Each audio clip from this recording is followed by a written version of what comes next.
All right, let's do this. I'm already late. Okay. Let's get going. Test my audio. Pardon me, pardon me. Okay, where's me? Hello. Hello. Cool. Awesome. Work. Think it's working. Hello, yes. Oh, I don't see. I don't know which is which. Oh, let me try some other YouTube just to see if I have volume.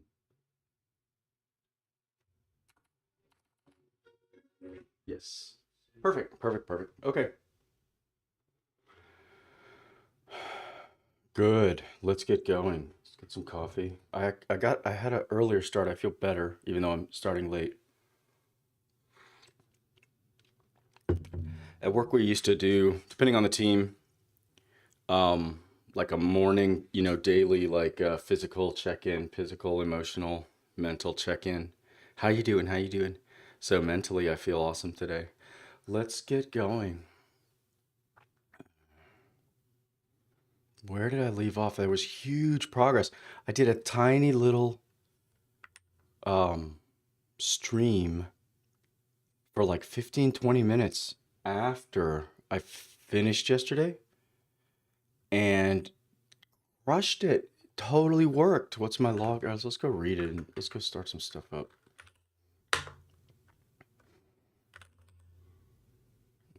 Let's go pull up chat field. Let's go look at this.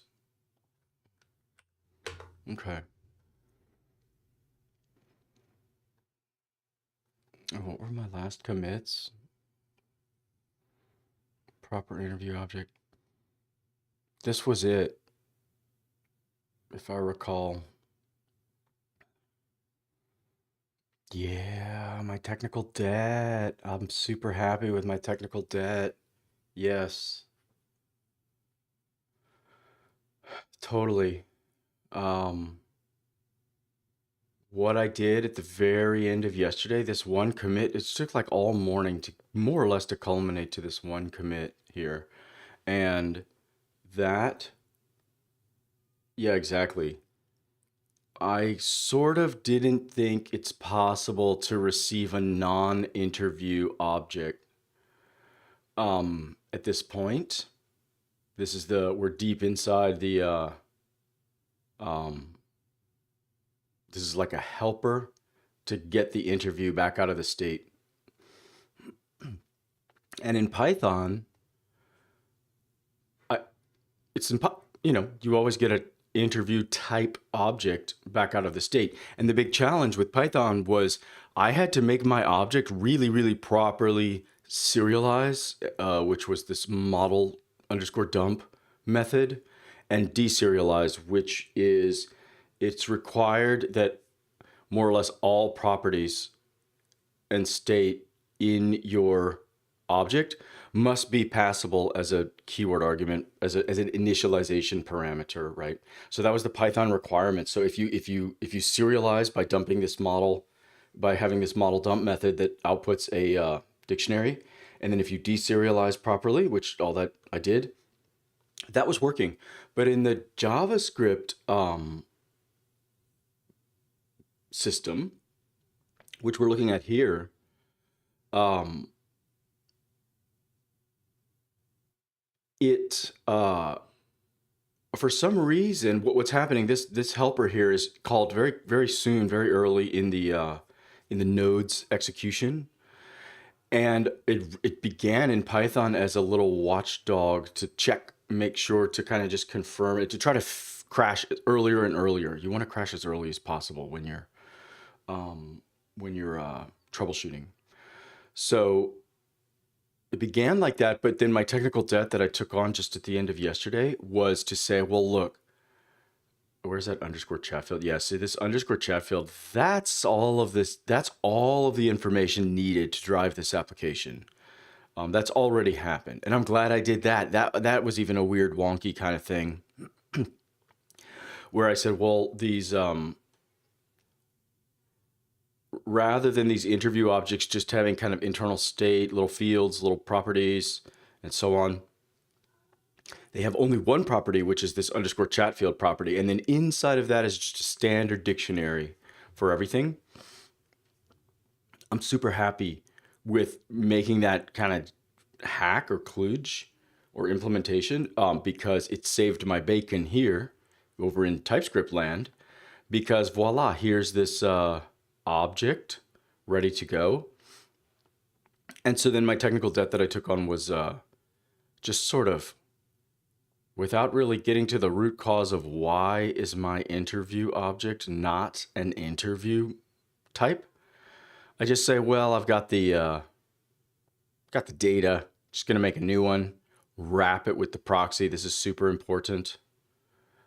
This is the first time I think I've personally developed a proxy in JavaScript. Maybe I've used them extensively.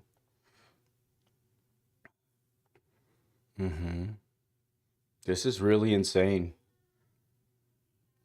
New proxy, target, and handler one, right? And that handler just catches, yeah. Okay. So similar to the, similar to Python in, kind of application, this is the way Python's, JavaScript is doing this. And then when did this come out? I don't remember doing proxy but I haven't really aggressively written JavaScript for JavaScript's sake. I haven't written something which is JavaScript, but not React in a longer time. I've written a ton of React and other UI stuff in the meantime. Anyway, I kind of love React and always have, so I kind of don't mind. React is so, I think I talked about it in an earlier stream. React is so mind warping when it came out. Okay, so let's get back.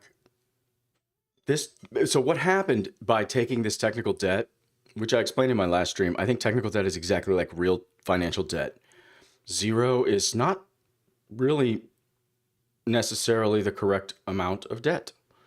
If you're trying to accomplish something, everyone wants a little bit of credit or debt. So, oh yeah, it's a good point. Debt comes from credit, and credit comes from faith, right? And so what I'm saying is, all right, universe, trust me.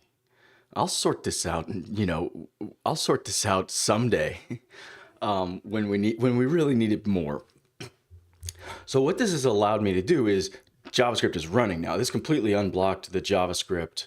Let me start my code. This completely got JavaScript working. So I can get on to more interesting things. I don't really care about making JavaScript proxies very much. What I want to do is have conversations with humans. Okay. So I left myself a note. Yeah, carry on. Ooh, let's get some coffee. I need coffee. Yeah, there was some behavior. So the two languages are not behaving perfectly identically, and I wanted to figure out why. Compare the pretty prints. Yeah. And then validation. So, oops, messed up my audio tracking. See if I can get my audio back. Yep. Okay. I need more coffee. So,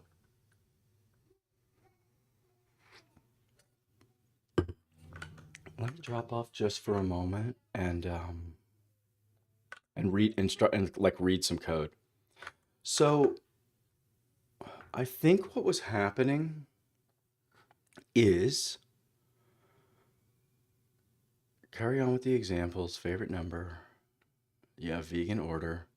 I think I'm going to follow my advice. I'm going to get back into these examples.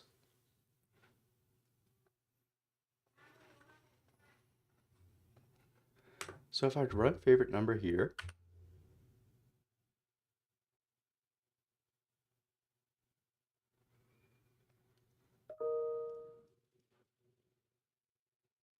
let's not break anywhere.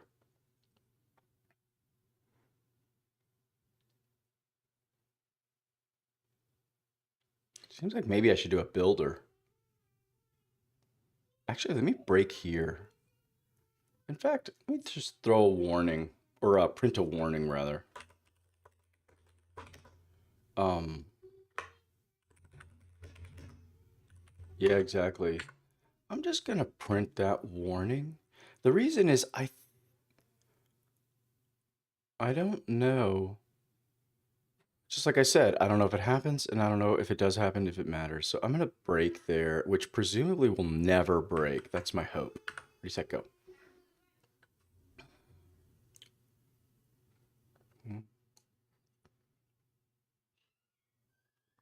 No, no, no, something's wrong. Something easy is wrong. What's going on? Is it the wrong file or something?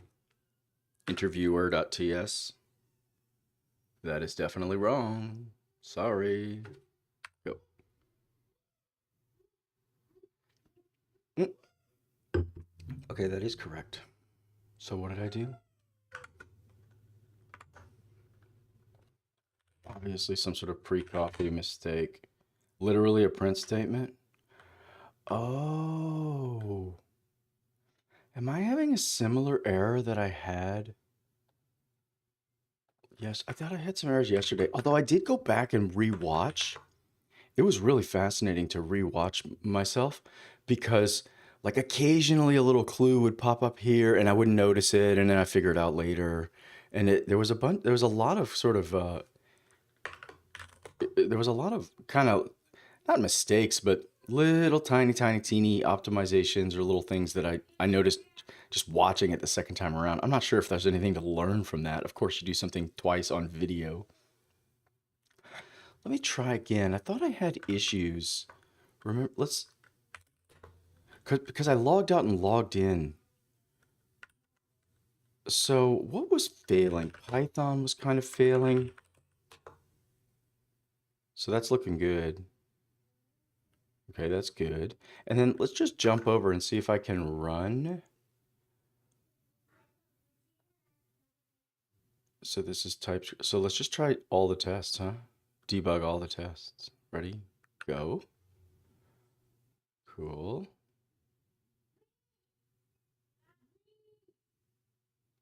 See some tests. Is something wrong? Langsmith. Oh, look, my Langsmith API key is just printed out here. It's pretty bad. Ah, good.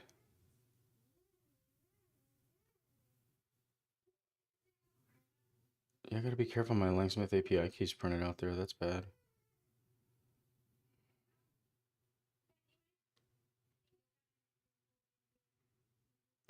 Okay. Ooh, interesting. Cool. So that basically ran. I think that basically ran. So I think the answer is basically yes. I don't know why it's running real super slow. That wouldn't be the debugger. Maybe. Maybe some sort of timeouts. Okay. Geez, what other API key is there? I don't know if I noticed that.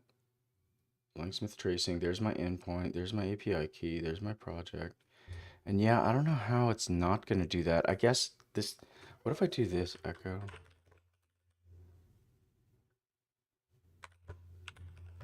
What is that? Set. Right, that's not it. Okay. I need to solve that.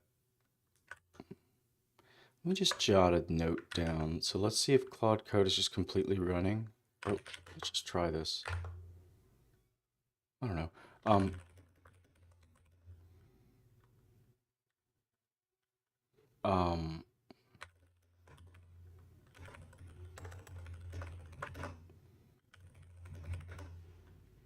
Um,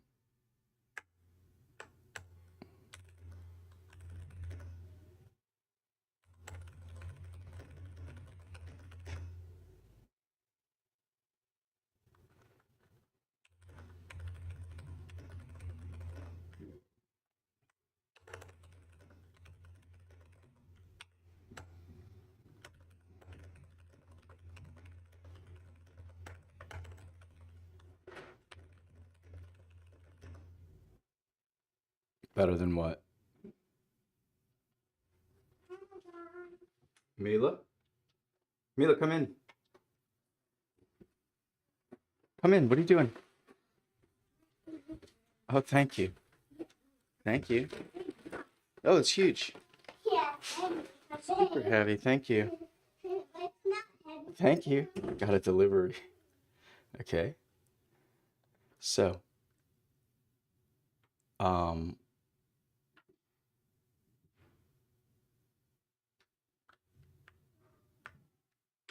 this is not perfect grammar, but whatever.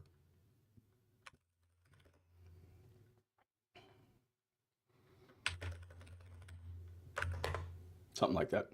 That's good enough. So what I'm saying is, yeah, I mean, maybe I could choose, maybe I could just fix it now. I mean, this is a security vulnerability. Let me just fix it now. This is a security vulnerability. Let me fix it. So what's happening is, let's see, in my tests, let's see, in the launch, in fact, stop.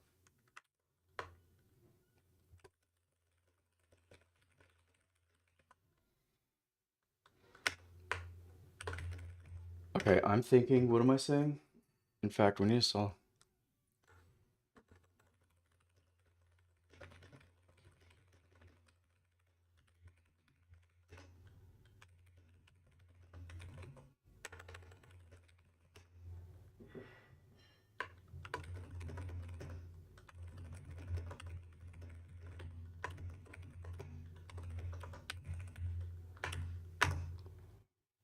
Okay, so then I think just starting Claude, I think I can I think I can securely set environment variables in the VS Code terminal shell, either manually, yeah, worst case is manually.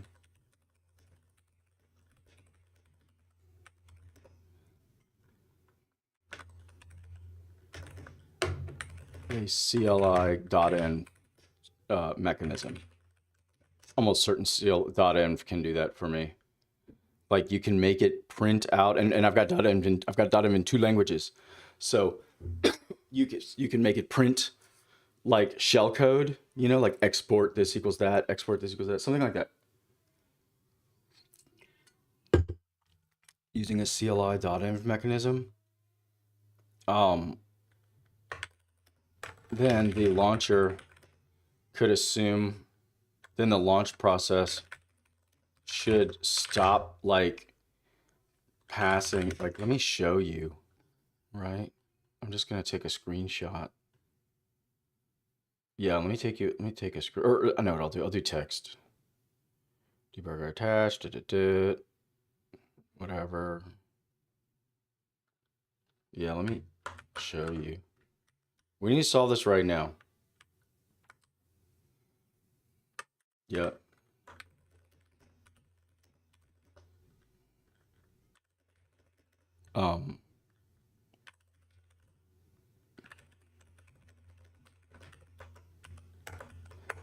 Backslash paste backslash. So I gotta go purge out that API key. Should I do that now? Yeah, let's do that now. That would be the thing to do if I were at work right now. That'd be exactly what I'd have to do. Let's see. Langsmith, gotta purge out that API key. Yeah. All right, Langsmith, I love you. We're brothers. We're brothers. Okay. Um, where's my dang API key to purge? Is it here?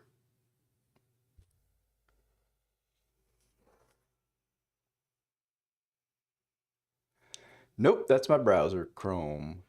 Where is my... Okay, so, oh, yeah, getting closer. Here it is. So let's see if that was right. Lima, Sierra, Victory 2, Papa Tango 5. Let's go see if that was right. Papa Tango 571A. And then it ends with 8-1 Delta Foxtrot 0. Or is that, or does it? Or does it end with 3-8 Foxtrot 8? 3-8 Foxtrot. Okay, so, shoo, never expires. Ouch. Ouch. Okay. We gotta purge it.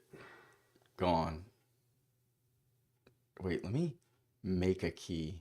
No. Let me delete the key. Like the clock's ticking. The clock's ticking. Okay. This is the first moment of somewhat improved security. So, and now I gotta go back and look at my videos. I have no doubt I've been displaying API keys for days, which is super bad. Super bad. Okay. Let's fix it.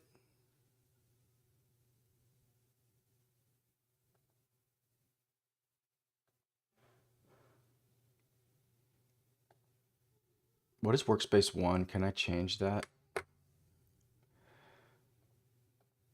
Okay, and then let's definitely do a short expiration date. So like development, chat field, development, let's say, for now.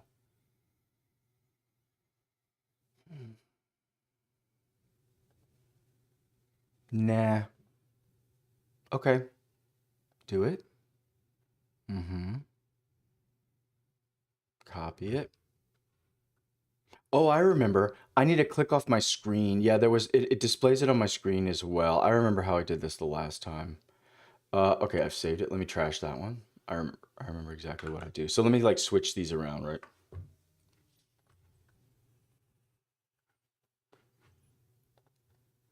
Let's see.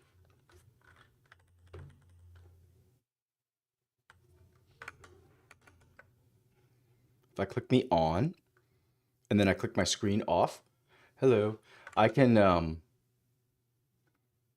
set my API key, store it once, and then everybody's happy. So I create my API key, we go personalized X token, 30-day expiration. I'm gonna say chat field development.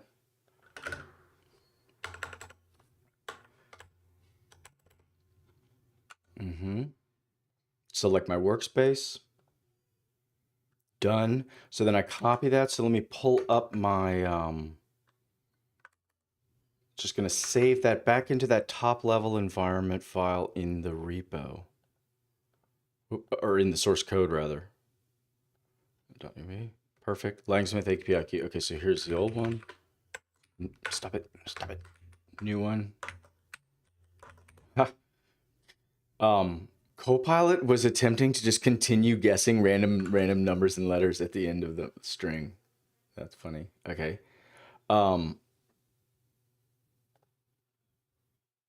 Okay, done. Now this is slightly dangerous. All right, let's rock and roll. Where do I do it? Where do I go? Yep. Okay. The problem is if I make a mistake the first try, I'm gonna have to reset my key again anytime this thing is exposed. All right, so I have a new key in there. Let's go see what Claude Code has been thinking. Oh yeah. Okay. I can feel my coffee kicking in. This is ridiculous. Okay.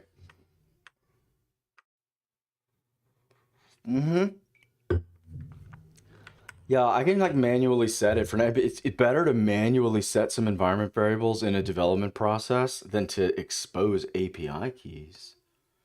So I don't mind for now. And then I could tidy that up. I could smooth that out.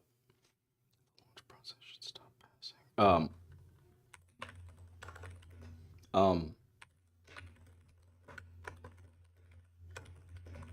Oh, I could actually answer my question. Are these coming from the top level?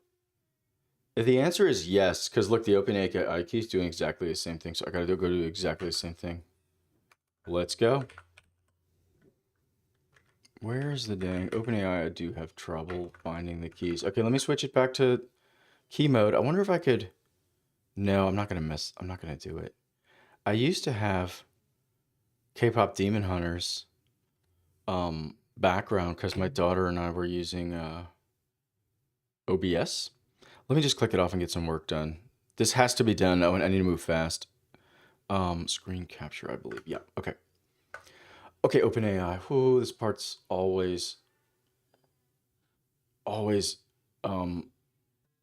difficult for me to find. Okay, OpenAI. Let me just, if I search API keys, oh, that works. Oh my gosh, that's the answer, is search for API keys on OpenAI. That makes sense. I was going to say anything but a perfect match would be unacceptable from OpenAI. Okay. API key was used, trash it. What is that? Edit.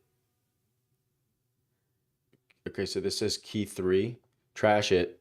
That is one that's genuinely valuable. Okay. I'm going to say there's a chat field key. I'm going to associate it. So I could make a key read only. I don't know what that is. Okay. So we copy the key. And where's my terminal? Yep. I like it better. I like Vim to just edit my environment file. Okay. Okay, I think I know what I want to do while I'm here. Let me swap out that key. So I think that's fine. And then there's of all these, there's 2 keys that must go. Langsmith tracing true. So I'm going to separate that out. .env.secret, right? Okay. So then we drop that.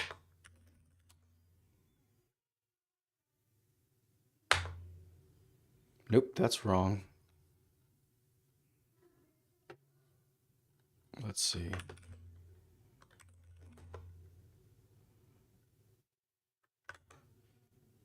Let me see if I can pull this up.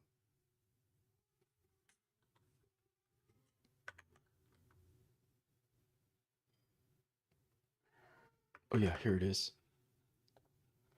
Okay, so what I'm doing.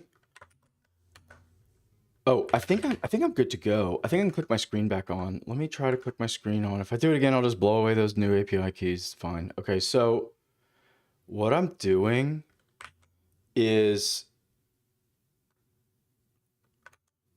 I'll blow away the API keys anyway. When I get all this working, I'm definitely just going to wipe all the keys anyway. So let's go. So what I've done is, can I make this a little bigger? Make it a little bigger. Ooh, that's nice. I can take my glasses off. That's nice. Okay. So, what we've got is a new environment file. Wait. No, that's,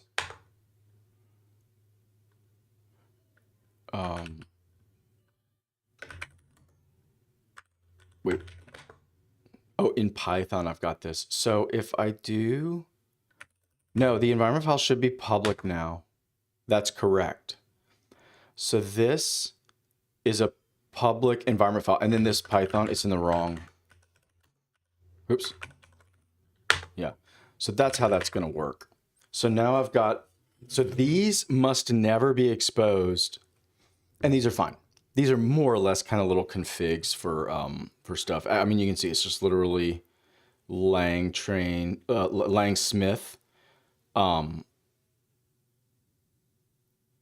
settings. So, you know what I always thought? I see this a lot. I feel like I want this to go away. These. I feel like the end of life has come for this like randomized word things, Because literally all of these engineers are sitting on language models all day long. Like the easiest thing in the world to do is to generate a little short string summarizing something genuine, about the project. Maybe it's generated first. I don't know. I, for one, uh, I'd rather just see a UUID than these weird words. I don't know. Maybe I'm just grouchy. Okay. So I'm going to tell Claude Code what I did. That's definitely what I want to do. What I've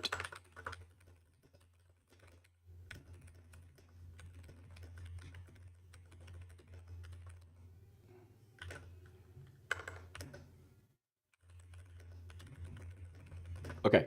And the confidential ones. Yes, exactly. Um and let's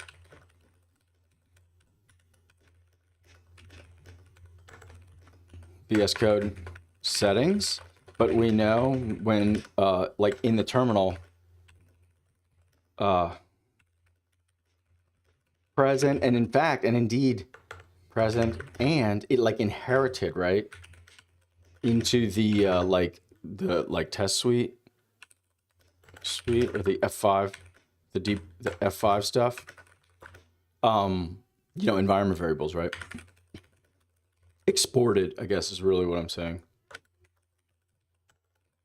Off you go.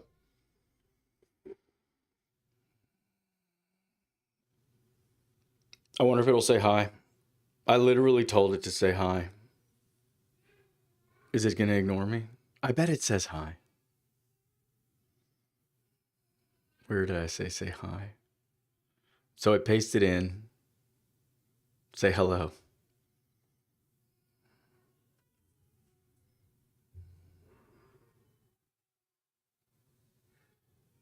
I think if you're using Claude Code and the user tells Claude Code to like say hello to someone in the room, which is extremely common, this whole stream is like Zoom professional standards, not YouTube professional standards. I just want to log in, video it, capture every keystroke, pair up, and just get the job done. Yep, do some edits.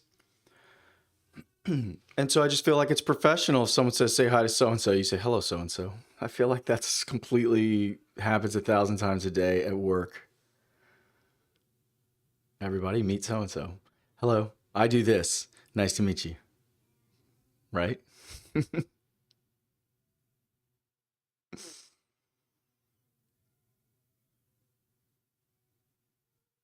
I still feel it's doing some sort of MVCC, or like it's doing some sort of weird guard to protect itself. What are you doing? Oh, why are you making an explicitly empty env? Remove sensitive environment variables. Thank you. Config to inherit environment variables from shell.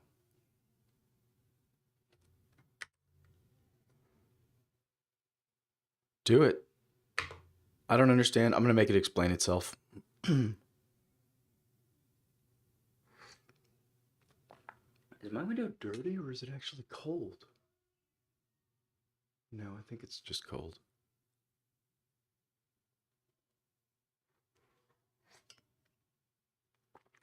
Okay.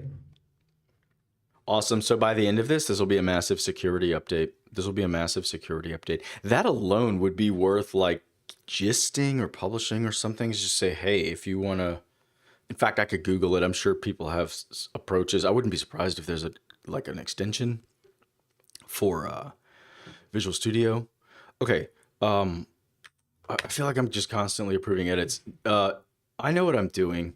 Yesterday, someone commented and they said you need to switch to dangerous mode, and I think I want to take that comment seriously, or I want to take that seriously. See, look, it's asking if it may chmod. This thing could totally slip a backdoor into the source code and sneak it by most users of Claude Code if it wanted to. This thing could totally slip a backdoor into all sorts of code that it's writing. There's a massive level of trust. I mean, I guess I could hire another Claude Code to audit the second one, but the way that it asks if it may chmod, and if, yeah. Oh, are you building out? All right. Oh, dear. That's not what I wanted to do, but that's okay. If it works, that's fine.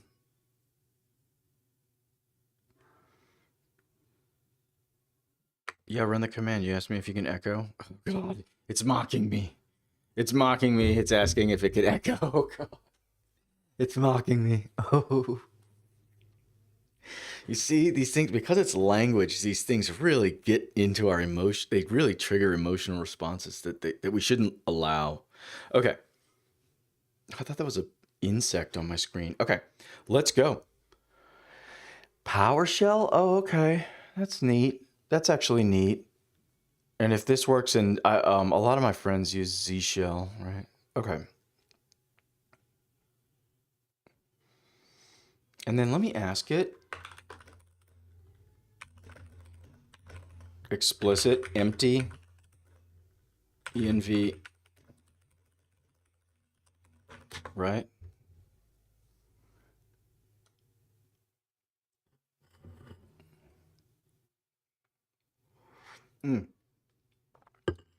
By the way, if you're using chat field, you can use chat field. Oh shoot, I should make it note this.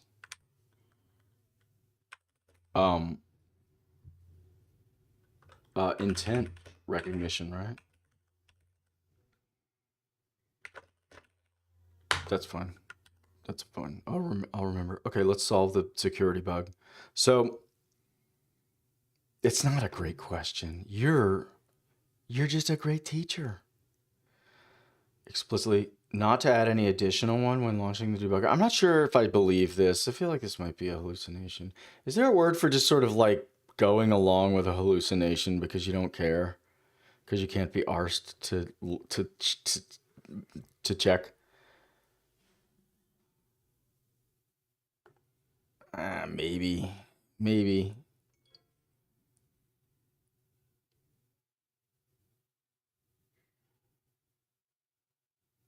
I don't know if I believe this. That sounds like a weird thing to do. It sounds like what they're telling me is unless you do this, VS Code just might bring in who knows what. Not add any additional variables. Like, why would it? I feel like it's a huge trouble. It's a huge bother to inject environment variables, and especially if you want them sort of dynamic. It's a big pain in the neck. All right, whatever. Okay. Oops, sorry. Okay. All right. So I like to do it that way. Fine. So what does this load in? I feel like, okay. I feel like I could do it with .env, right? .env. Oh yeah, let me just ask it. Can the .env CLI either via Python or the npm one, right? Let me actually see. What do I have? Grep.env. I'm in the wrong one. Oops. So we just go TypeScript. Oh, I like my new system for sure. Package.json, right? Just .env. Okay.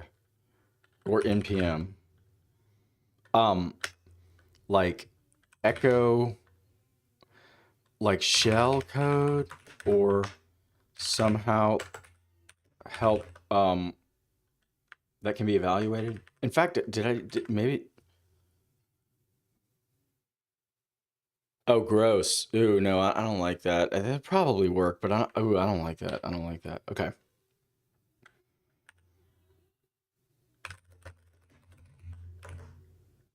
Let's just put it in plan mode to make it plan. Oh, mm-hmm.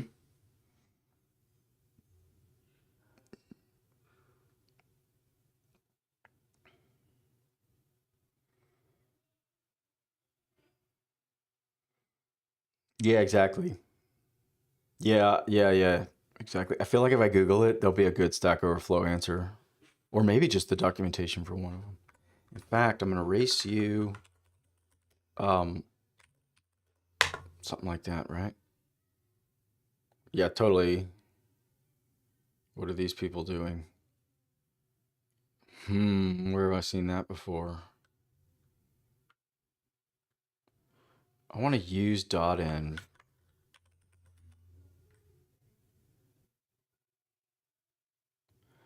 No, no, this person wrote their own.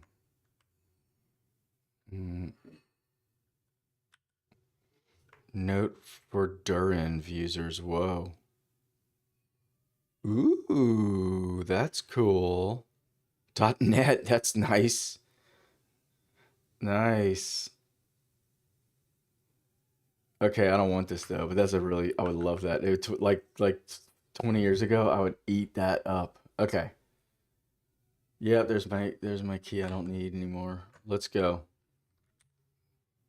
Don't ask again for pip show. I got it. Okay, okay.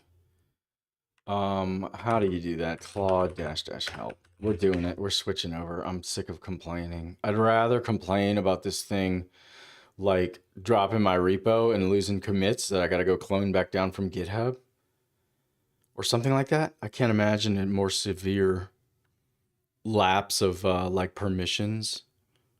Where's that dangerous stuff? There it is. Dash dash dangerously. Bypass all permission chats, only for sandboxes and with no internet access. I don't know. Is there any other level in between that? Debug input format. Not sure. We're doing it. I got a YouTube comment. It says do it. That's all I need to know. Okay. Can I drop this out? Let's just carry on here. Wait, stop, stop, stop, stop. You're like a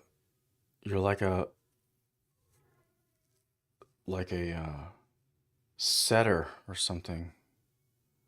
Like a dog from .env, import .env values, import schlecks, nice. Yeah, I mean, even that is better than maintaining. I wouldn't mind if that were one little thing than maintaining entire shell script. Hold on. .env. Oh, run bash. Don't love that. Don't love that. I could swear. Hey, is that really a thing? .env list? Is that really a thing? No kidding? I don't want a bash subprocess. This is totally it. Python dash yeah. This is it for sure. Python dash m.env. That's fine. I'm just gonna do .env. That's it. That's the answer. Let's see if that works already. Oh yeah. Okay. So then, what if I do this dash dash help? I need to set. How do I set? I feel like I need to do like a dash f, right? So if I do like cat test .env.test, right? Foo equals bar as equals something like that, right? Okay, so if that's my test file, can I make it do like if I do like dash f? I don't see it. I don't think this will work. Come on. Right? Yeah, exactly. It would have been there if it could have done that. So what is this .env list?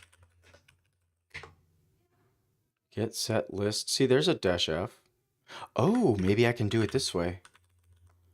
I wouldn't be surprised if Python was super strict on argument order. That's exactly what Python people do. No.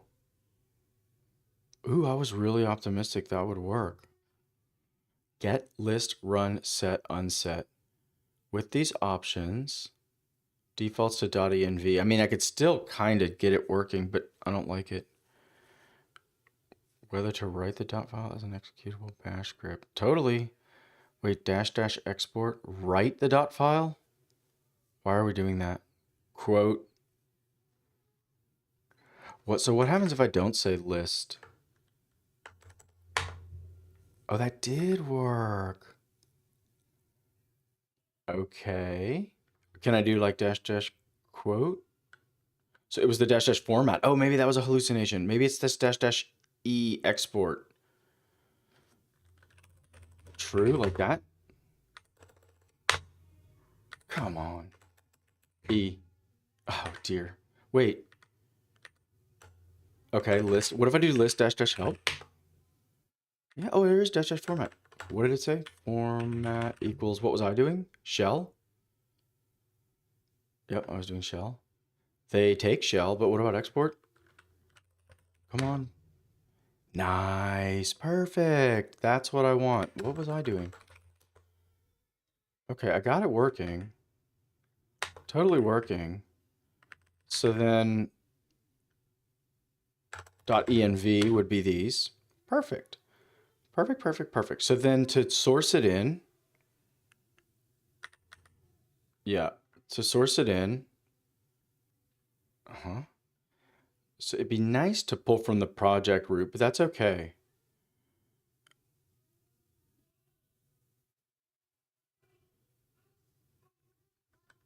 Where do I want, what do I want to do? I want to make it so where if I don't want to have to memorize this command every day and do it that manually.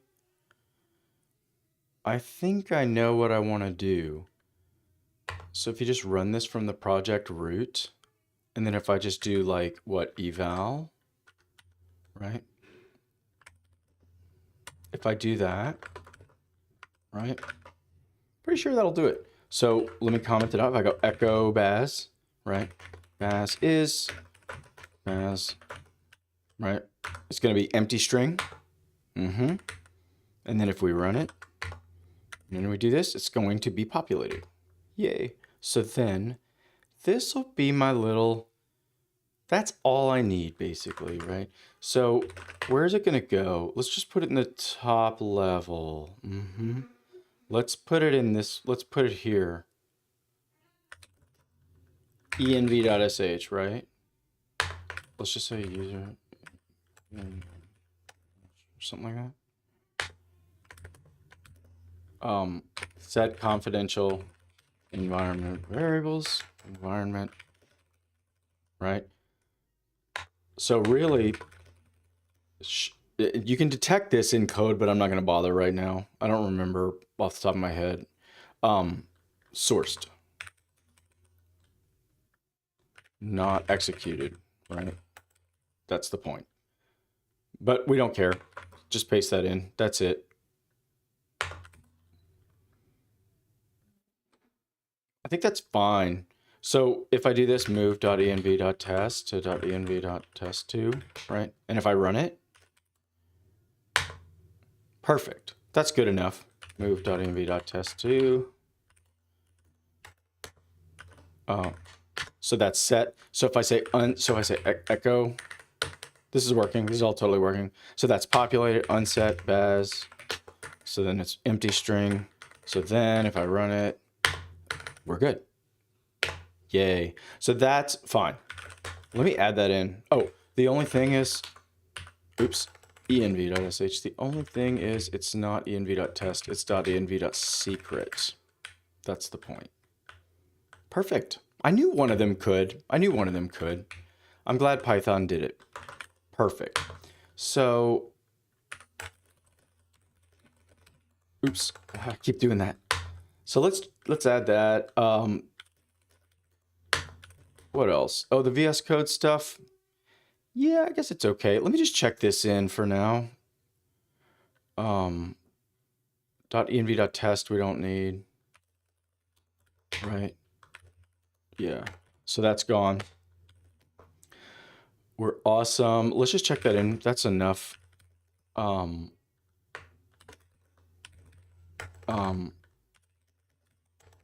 load environment variables into the shell without displaying. So I could say like confidential environment variable, right? Secret. Okay, so that's enough. And then the VS Code stuff, that's fine. Let me just go tell Claude Code. I got things. Whoa. Okay.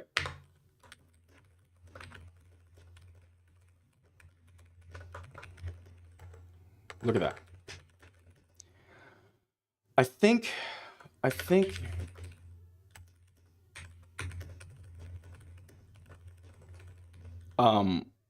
can we make right? I think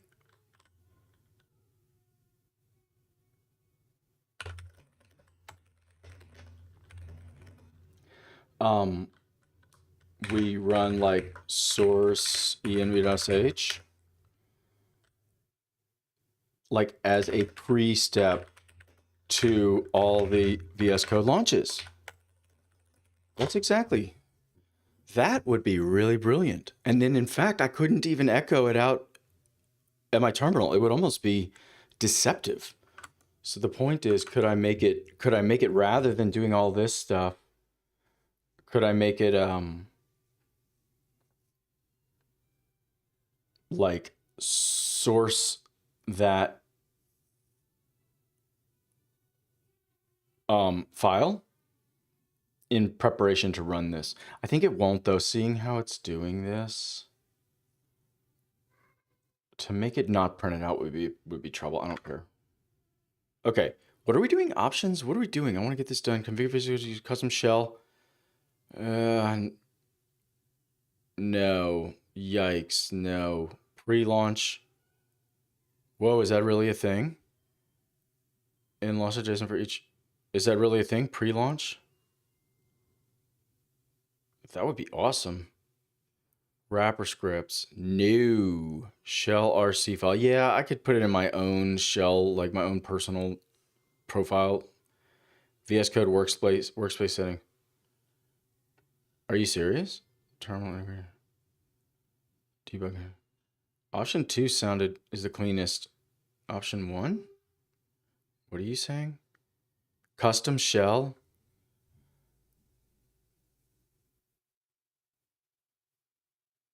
I see. Dash init file. I don't know if I like that. I don't know if it's going to replace what I've already done.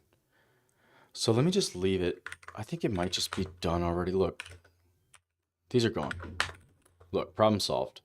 So let's just run it. Let me do, okay. So let me just like get it working. So if I say echo, oh, let's make another, I know what I want to do. I know what I want to do. So let's move .env secret to secret, and then we'll do secret. We'll make a new one. So I'll say like password equals, this is a secret password, right? Let's say, okay, done. So then that's $password. So should be empty, right? Password. It's going to be empty. So then if I say, so I guess at the top level, I'm going to need to do it .env. That's the point. Oh, right. I need to. So let's see. What happens if I run it explicitly? So because I haven't sourced in my, actually that's weird. I would have expected this thing to have sourced in my Python environment. Like this. Yeah, it's kind of odd. But I'm not going to root cause that. I don't want to get into that. I don't want to get into side thing. Okay, so let's. Oh, the thing that I was thinking is maybe I can just get away with running it. Like if I do like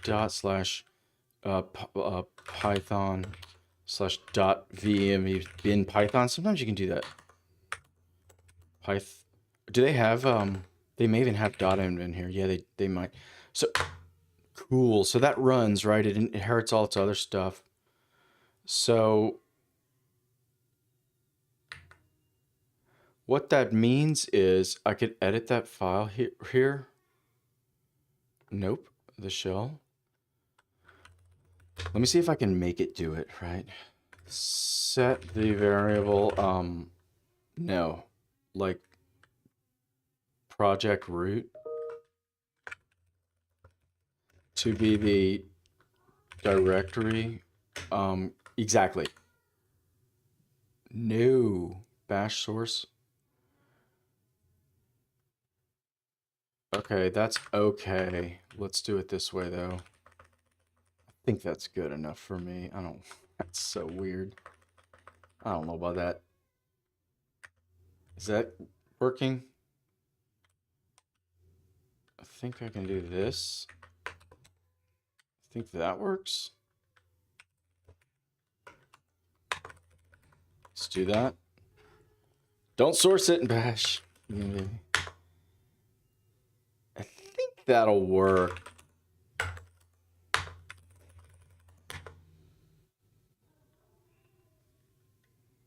Oops. It's valid shell. I'm doing that over and over and over. Yeah, I think that kind of works enough. So that'll be the project root. And so then what do we want? So from that project root, the .env bin, right, is going to be the project root / python / .venv, exactly that. You could do that. I'm not going to make you check it. That's fine. And so then let's evaluate that, right? Let's say, yeah. Nope. Stop it. That's that. And then this is going to be project root / that. Should be like that. Should be fine. Set -x. Let me just test it. And then what are we going to do? Whoops. VENV, I believe. So now I'm starting to hard code some little paths into some source code. We're adding complexity, but that's okay. What we need is security. So I think that's kind of fine. You could like really, if I do that, it'll probably finish for me. Yes, exactly. Thank you. So let's try that. So now this is meant to be sourced again. Yeah, I thought it might do that. Yikes. Come here, come here, come here. Okay. Woo. All right, what's it doing? It's going to show unset, password. Yeah, it's at the password. Perfect. Okay. So let's take that out. Set +x. Okay. So, boom. Echo password. I should just be able to echo password and we're good. Come on. Where's that echo? Yes. Okay. So that's really useful. Git commit ... Was that already? What did I do? A way to load. Yeah, I'm just going to add that to the previous commit. Off you go. Okay.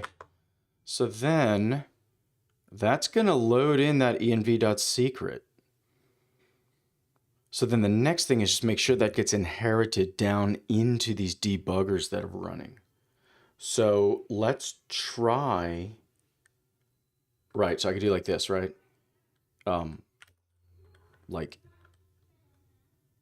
What would I say? Like if it's empty, what is that? Langsmith API key, I believe. Oh no, API key is missing. Right? So that will run. So if I move stuff, secret. So we're back normal. I say, oh, there's no API key set. And then I say .env, and then it's set. Perfect. Yes, perfect. So then with that set, let's see if these are available when I run code now. Oh, yeah.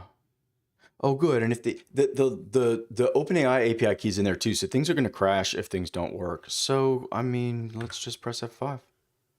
Wait, are we running the right language? TypeScript, Langsmith endpoint. Nice. No more secrets. Perfect. Perfect. So that's good. And then if we get like API key is missing, we're not. We're not. I think we're getting the same errors as before. So this is awesome. So this is solved, I think. I think this is basically solved. Oh, let's do this, right? Watch this. Okay, so if I exit out and then we start a new one. Whoa.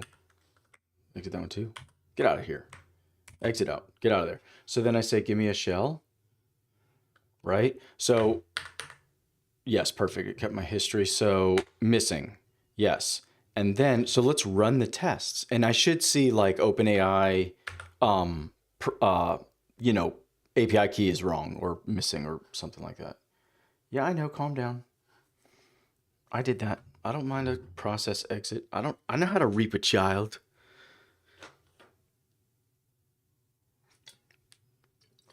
Okay. Perfect. Wait, come on. Oh, are these like compile errors before my API? Well, let me try to run.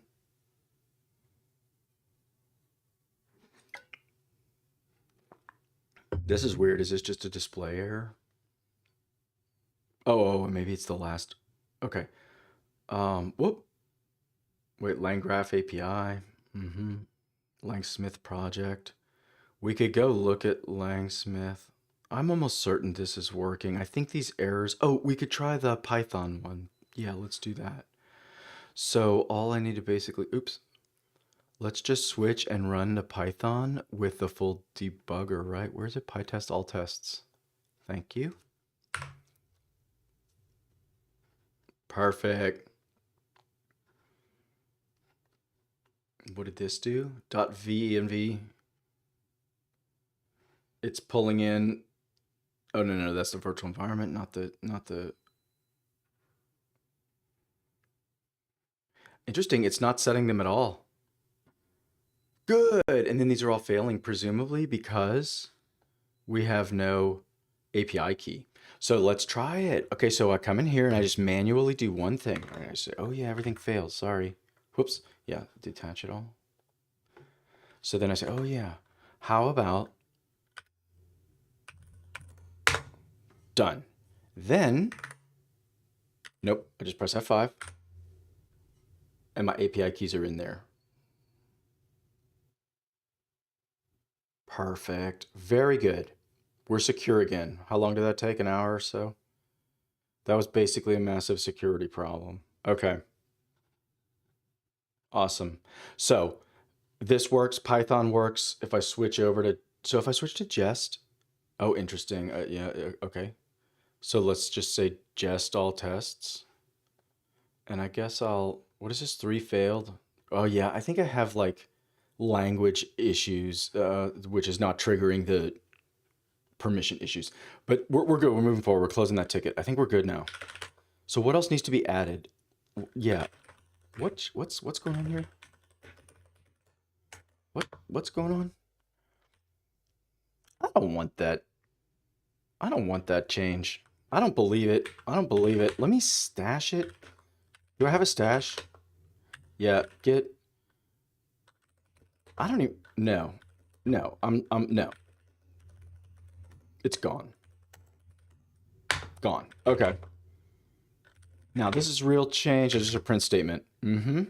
Okay.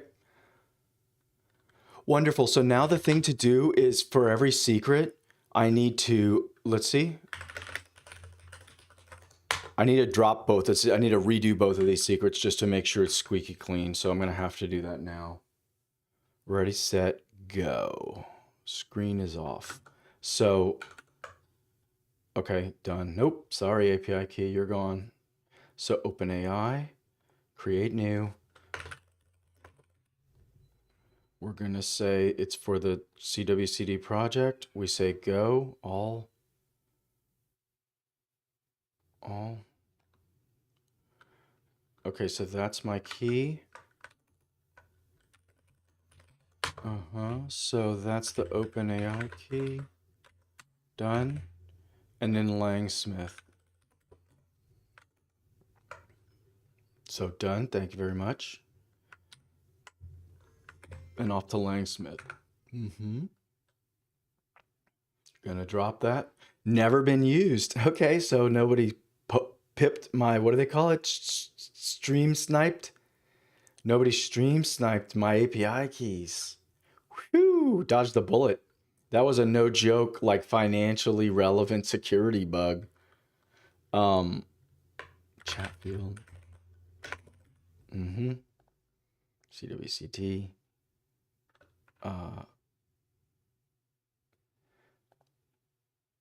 Okay, I'm gonna try a read-only key while I'm here if we're doing security upgrades. So that's the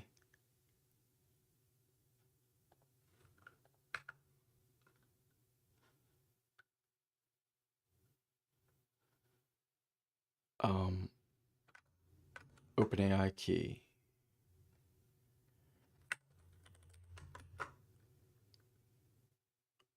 Which one is that?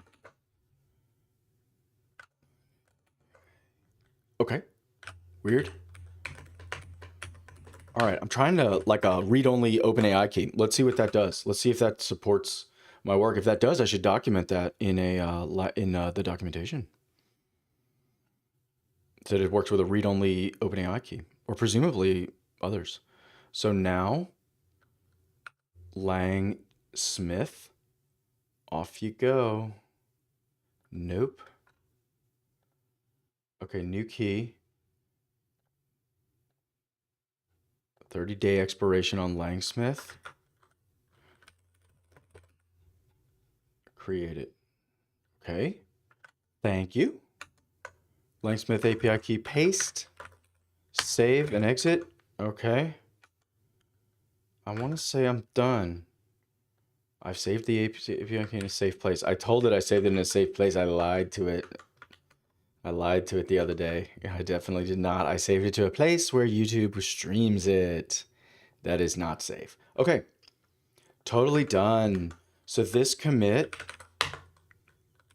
let me push that up. That's super important. So this commit, let's go look at it in GitHub. This commit is a big security upgrade. Considering that I'm streaming this live, I gotta pay attention to the differences, you know. I mean, I imagine, I don't know, like in GitHub, you know, like malicious actors scrape GitHub code and updates for credentials. That's just a daily, you know, thing to know, you know, to be prepared for when you use GitHub. Everyone knows now, you know, to handle credentials safely. Okay. So I would not be surprised if people do the same thing with streams. Okay. Let's look at that commit though. So what's happening now is there's a secret, there's two environment files. The top level .env is now non-confidential files. I could roll them all into here, but I don't know. I don't care. So, but the thing is, this one is exclusively right now secrets. And so then I just have a tiny little script that will make .env parse this. The reason is these .env files are similar, but not exactly the same syntax as shell. And you need to export them. And, you know, they need to have like double quotes, single quoted, and single quotes, double quoted, and whatever. So that's perfect. And then I just like to tidy stuff up and make it no side effects. So that's my little script. So that's it. And so for the moment, I'm just going to source that with a one little dot command per, you know, terminal, per like shell that Visual Studio Code runs. And I could potentially improve that later. In fact, we should say, let me just tell it. Let me just tell Claude Code, hey, go clean this up. Oops, sorry. Whoops. Oh, God. Okay. Let's do this. Oops, that commit. Why did the copy and paste not work? Copy.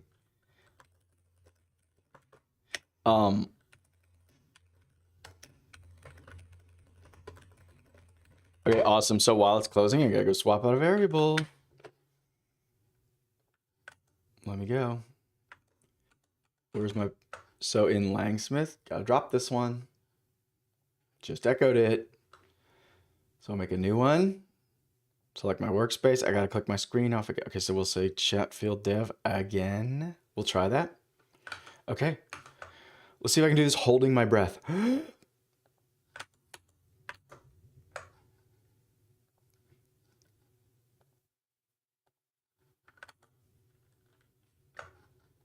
Oh, nope. Let's see. I got it. Whoo, did it.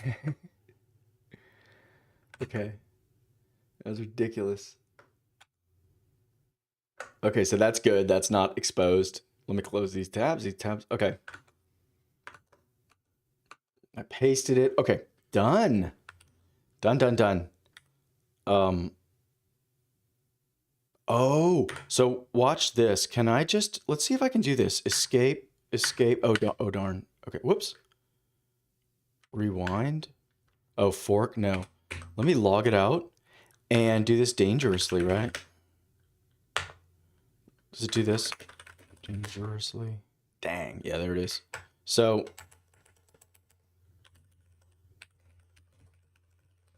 off we go. And then which pip? Ah, let's source that one, right? Let's get the virtual environment going. Okay, now we run Claude. And should I even set... No, I'm not going to set those environment variables for Claude. Ooh, but it's going to need to run it's going to need to run unit. It's going to need to run the test suite and stuff. So I will. Like that. That's the point. And so then I guess it should have run .env. Let's just try it. Let's do that. I've never seen it like echo things out too bad. Let's just see what it does. And the thing is, the dangerously skip permissions is not the problem. Like this, with all of this permissions and constraints, this thing could totally just echo out a credential, surprising me. So these are unrelated things that I'm doing. Okay. So then I want to resume, right? Yeah, it's this one.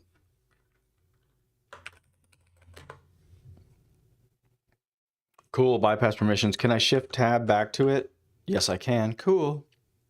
Oh, that's nice. So I can still put it in planning mode. I like plan mode. I love plan mode.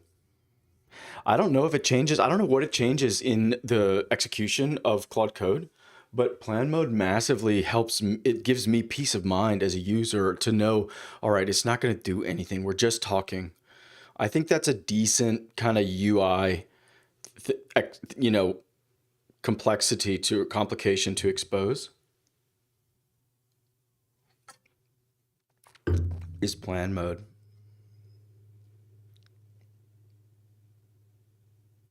Oh yeah, so while this is running, I can make a little note. This to do here. Like document in the README, or maybe make an example of using the like set the like categorizer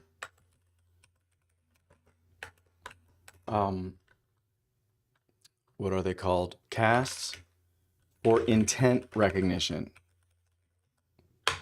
In other words, so let me think.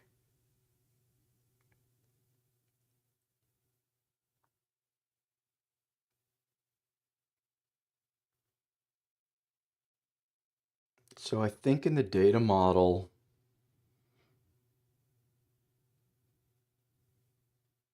like, in other words, you could do something like this, right? You know, chat field, right? Dot, let's say, what? I don't even remember my own system. Let's say name. Is it name? So I'll say like, I don't know, just conversation. Or let me just, yeah, conversation or something. I don't know. So dot field. So we'll have a field called, so hi, maybe, let me think. There's a lot of ways you could do it.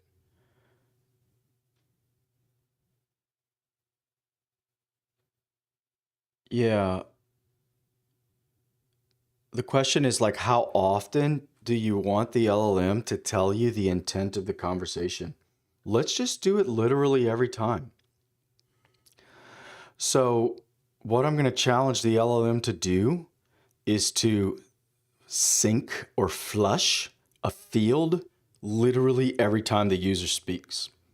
I think that's perfectly fine. So these machines work for me, right? I don't work for these machines. The only thing is to make sure it does it. So the reason is then every single time the user speaks, you can use chat field to ask the LLM what's going on in this conversation. You know, the same way that we would do kind of naturally and natively and instinctively, you could just ask the LLM, you know, what would my internal monologue be? Or, you know, what decision would I make? Just literally based on the last thing the user said. So if they just say, oh, you know, there's a fire alarm, I gotta go. You know, I'm so sorry, or whatever. As a human, I would just say, oh my gosh, you gotta go. Or if they say, oh my gosh, I see smoke, there's a fire alarm, I gotta run, you know, I gotta evacuate. I would say, well, you better go. Like more or less in any conversation I could possibly imagine, right? That would be a completely natural kind of thing to happen in a, it wouldn't be a common thing. I would tell all my friends at work, oh my God, this person had a fire alarm in the middle of our phone call. But it would be a natural thing for me to say that everything I just said. So Chatfield must do that.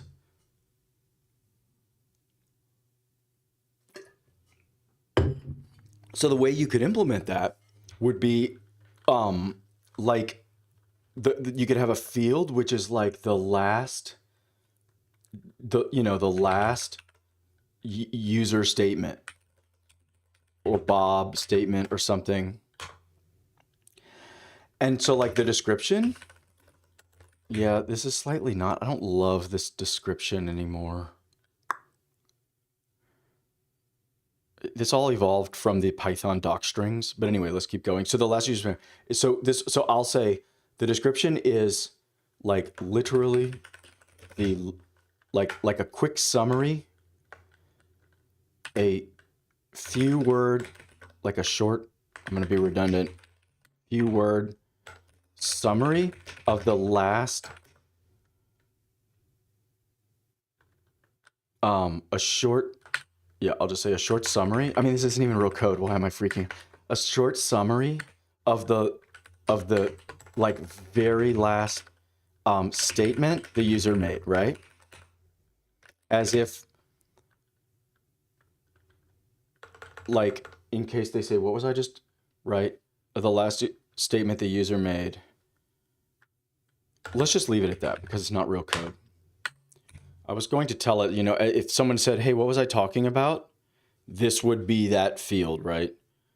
But I know the LLM could actually pull it out. There's some super trained to, if I literally said, what was I talking about? Any LLM would get it right. But that's not the point. The point is to force this thing to flush a function call every time the user speaks, because only then can you get, you know, visibility and control, like as the user of Chatfield. That's your way to tap in. And so then here's the point. If we say there's a short summary, I could then say as, so let's say like as maybe. So as maybe, so I'll document it, right? Oh, I guess I'm doing Python now. No, let me do TypeScript. Ha ha ha.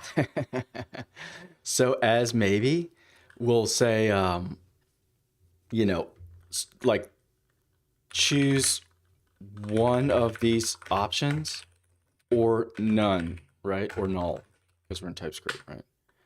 So I'll say like the user's intent here, right? Like user, conversational intent, right? Something like that. And so this can be anything. Let me like kind of move it here, right? We're tabbing 4 here in TypeScript. Okay.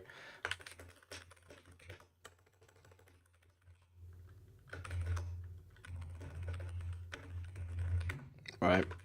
So then, wait, is this all indented right? No. Whoa. Okay, so that's 2. Let's do 2. Field, description. Yes. Yes. And then this will tab over twice. There we go. Exactly. So, for example, like quick question, like asking a question without, like asking a question or requesting a like text only response is what I'm trying to say. Like directing, Alice, let me just quote it, Alice, or let me just say Alice, to like execute a task. You know what I mean? Like asking about Alice's, how can I make this pretty? I know what I'll do. Double quote time. Done. Asking about Alice's capabilities. These are like common things that, okay, so let's just stop there. Something like that, right? Let's just substitute all these. Let's just switch it. Okay. That's the point. And so, and then there's other fields, right? Application specific fields go here. And so then you just have a field that just every time they speak, it's going to call this function. And again, this could be really optimized. I'm not going to do it anytime soon. I don't plan, but for example, calling that function and speaking to the user don't necessarily have to be sequential.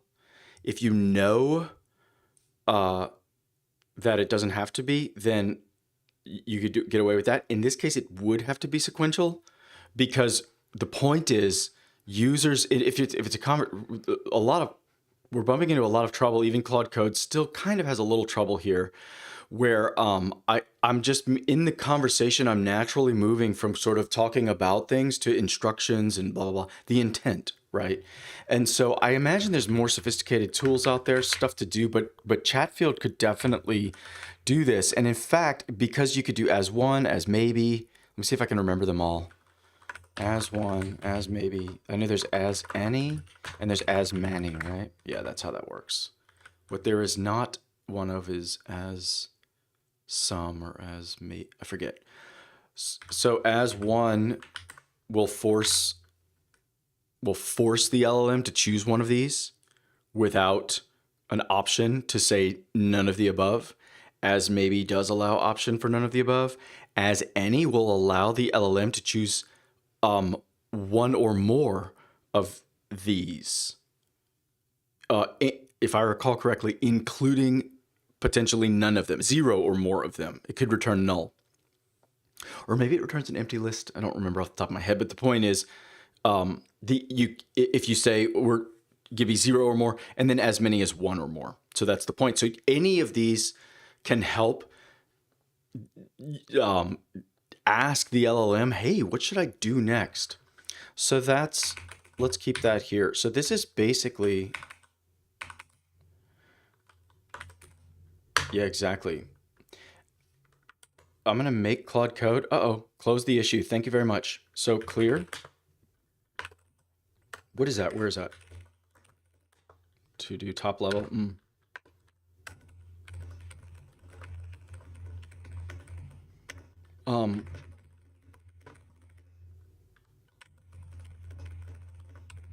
Thank you. Where's my coffee? How are we doing on time? Halfway. Good.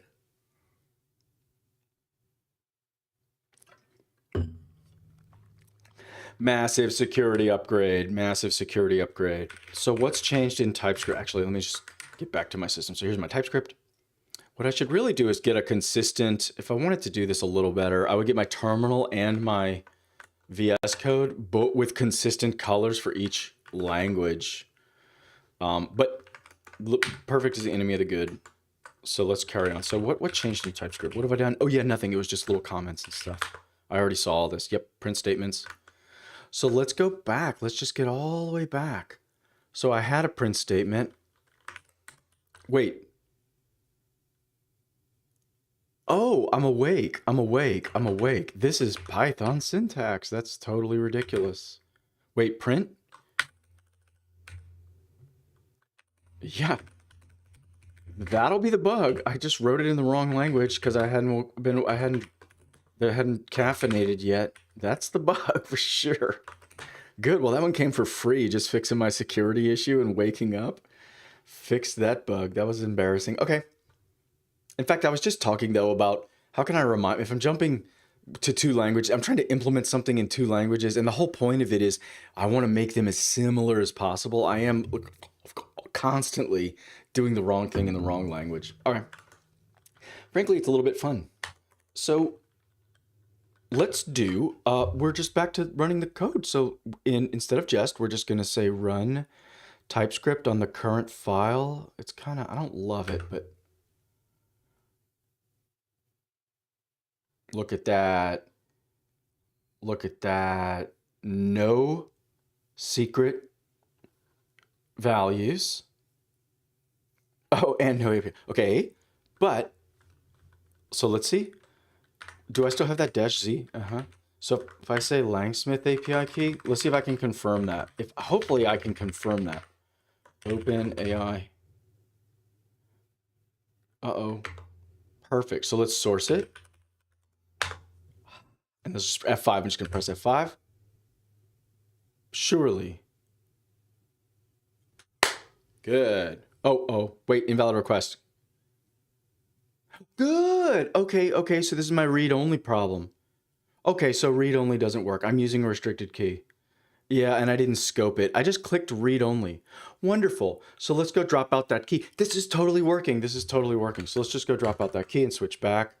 Where are we, Langsmith? Nope. Come on. Yeah, we got to drop it out. Oh, well. New secret key. Project. All. Okay, I'm going to do my thing. Oh, I'm going to hold my breath again. That's fun. Ready?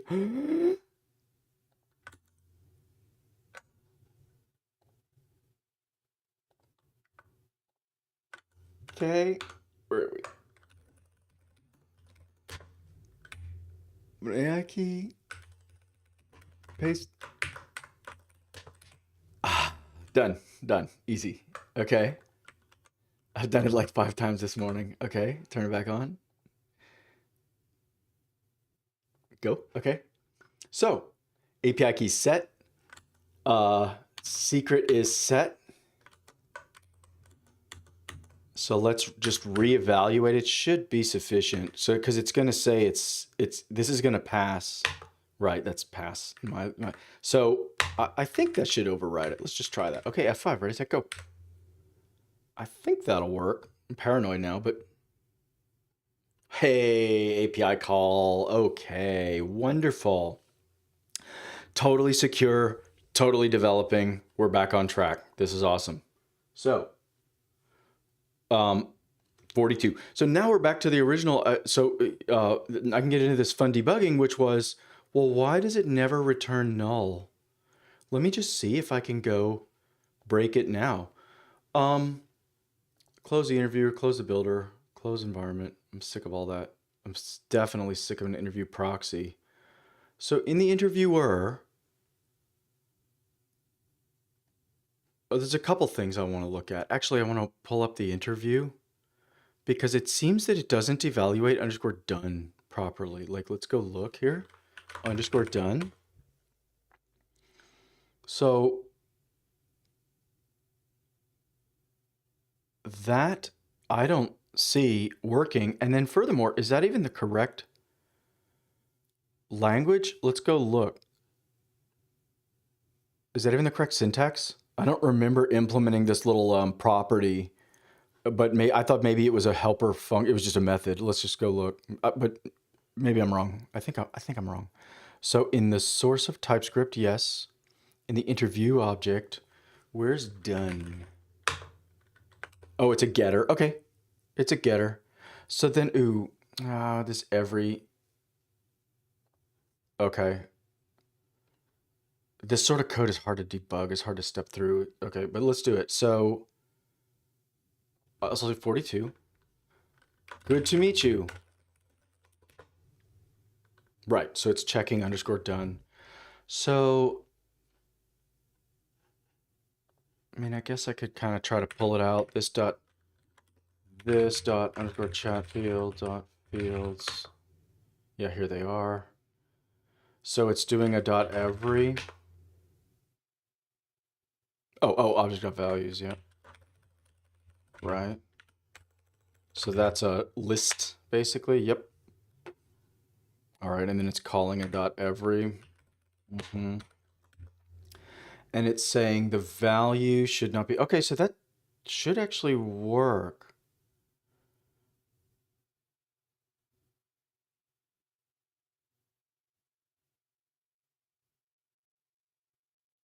Yeah, let's break it out to help debug it though. So I'll say, right, const fields equals object dot values, right? And then I'll say const, like, what will I say? Like is truthy, or what will I say? Is populated, right? Equals, but I'm gonna do fields dot map, right? Map. Yeah, exactly. And then const is done equals, yeah, exactly. It's a weird way to do it, but I'll take it. And so then we just go return is done, right? So, and I guess, let me just pause here. I think that's fine. I don't want to see it compute all that stuff. So let's try that. So that's the interview. So that's a done. The problem is I think done is working. Value null, value null. So this is going to return false. But that's fine. Let's let it go. Let's go again. Ready, set, go. Coffee.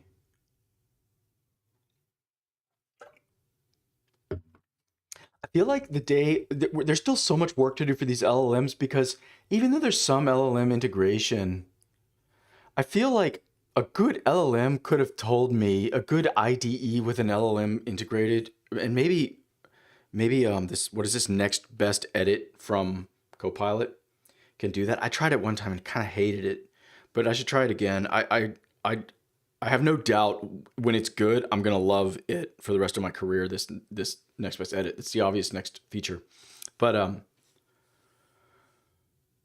it should have said, "Hey, you're in the wrong language. You're doing print statements with format strings in TypeScript.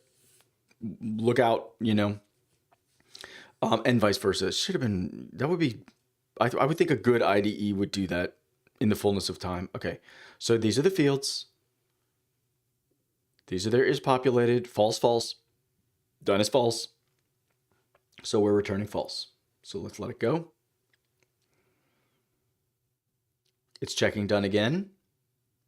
False. Good. Let's drop that out. I don't need that. Okay. Again. Uh-oh. This might be trouble. Okay. So let me say 42 because of Douglas Adams. Final answer? That's so funny that like Who Wants to Be a Millionaire is like baked into these LLMs now. Isn't that basically, doesn't it mean what it means from that game show, from that global game show? Okay, I'm going to let it, let's see, done false. Is populated false false. Right, of course, because it hasn't called the tool yet. Yeah, of course. Here we go. So there's the tool call. Perfect. So here's the tool call. The reason has been set. Where is it? Tool input for one field favorite. And then if we go and look at the data definition, reason is a field and favorite is a field. So I need to see that. I kind of do need my glasses. Okay, so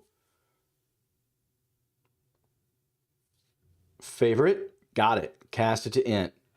And then a subsequent tool call. Wonderful. Fine. Reason. Wonderful. So they are done. We are enough and we are done. That's what should be the case. So we're looking at done and it's coming out false. Okay. Perfect. Perfect.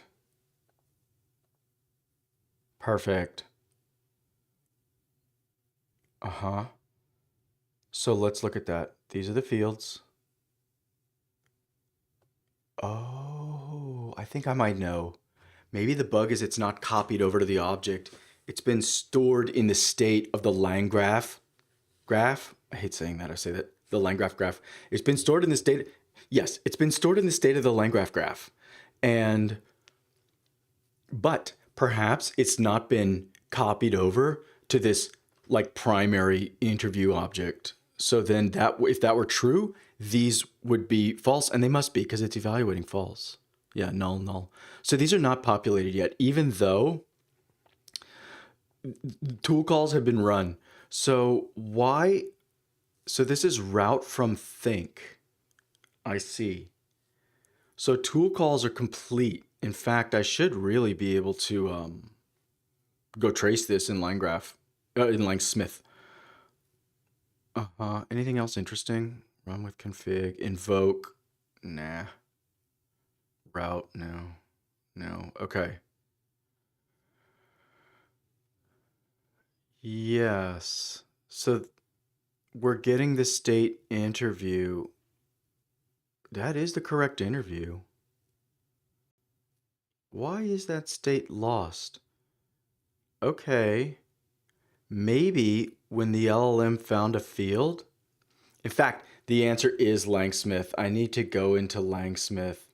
Let me ask Python here.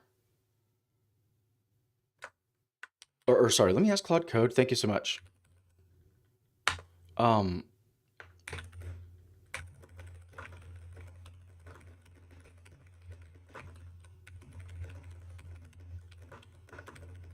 Yeah, let me just make it do that work for me. I know it's just a matter of syncing the code. This is another example where the code fell out of sync, even though at no point did I ever indicate I want out of sync code. Every time it comes up, I say, keep it synced, but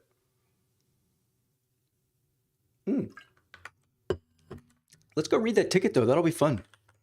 That'll be a fun ticket.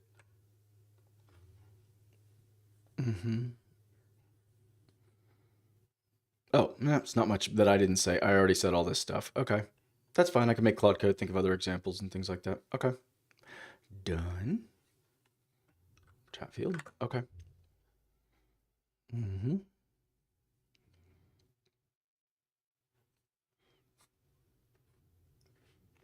Let's do it. Be a pretty, I mean, you'd have to OCR like many, many frames of video if you want to try to steal API keys by watching streamers in development. And then anyway, there's not a lot of money behind those accounts. I don't know how much money you could steal your personal accounts. Okay. Oh, that's definitely wrong. Lang train tracing.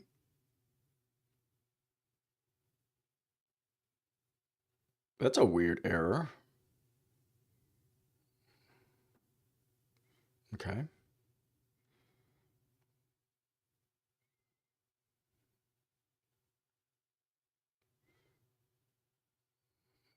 Okay. Hard-coded trace URL. Yep. Do it. Set. Okay. Hold on. To get Langsmith, note.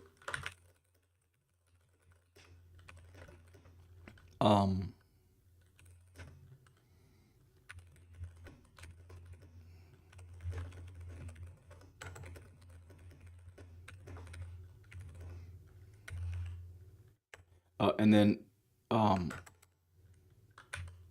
and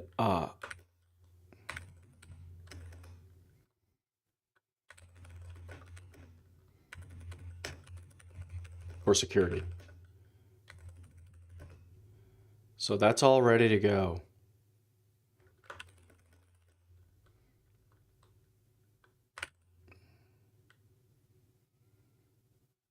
Actually, maybe that .m doesn't run, right? LangTrain chasing, or actually, I can see it. I can see it. What is it doing? When it runs? No, yeah, it's exporting all that. It's read it. I see what's happened. Okay, oh, okay, I get it. So you don't need .env in your language to use Visual Studio Code. Visual Studio Code also supports the .env file because it's so simple. And the way Visual Studio Code does that, at least out of the box, I totally get it, is it just inserts them into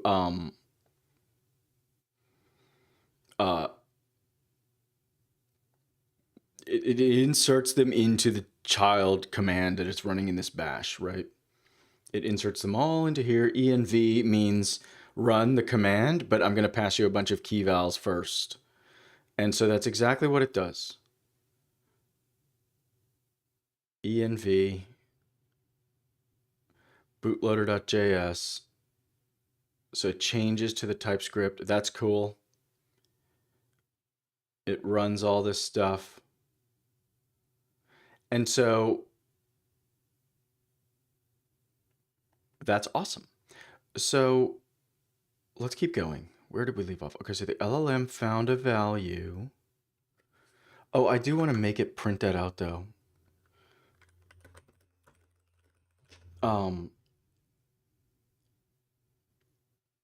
Let's do this. Can we do this? In both languages, print that trace in the interviewer.go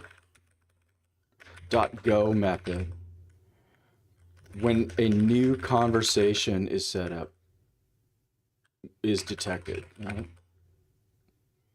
Is that doable?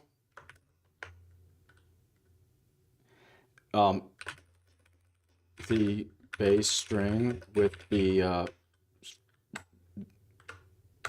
let's just do that. Off you go.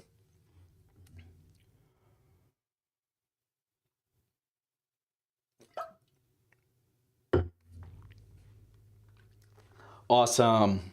Totally working. What are we doing now? Let me click it off and change my coffee here. Totally working. Okay. Now I'm singing. That's hilarious. Yeah, understand Langsmith trace URLs in Python. Yes, do that.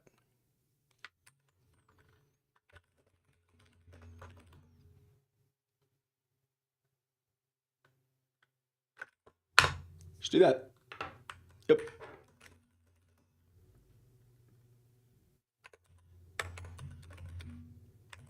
Right? Nothing? Is that, oh, it's not Langsmith. The URL is Langsmith, smith.langchain.com. Something like that. No, I would expect something. Gotta be, huh?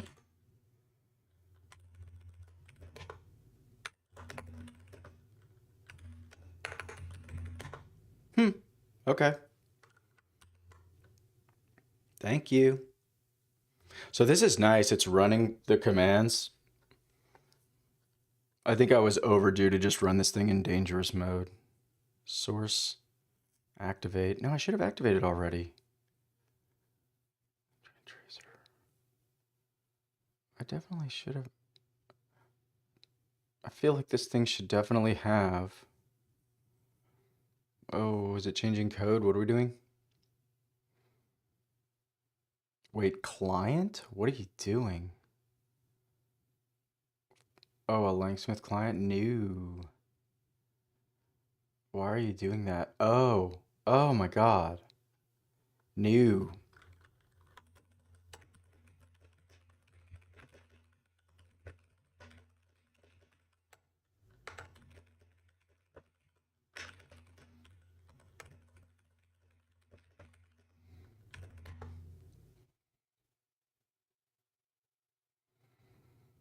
This thing just wants to sell me a bunch of tokens. This thing's just setting my tokens on fire. Stop setting my tokens on fire. Mm-hmm. Stop setting my tokens on fire. Yeah, I am right. Thank you. I get a point. Thank you. Simplify, simplify. Okay. Now what? Good. Thank you. Yes, exactly.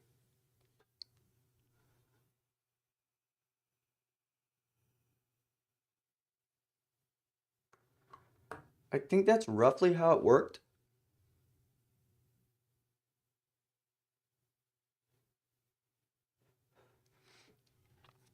I think that's correct.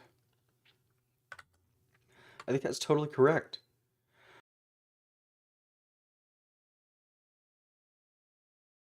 Click myself on here. I think that's totally correct.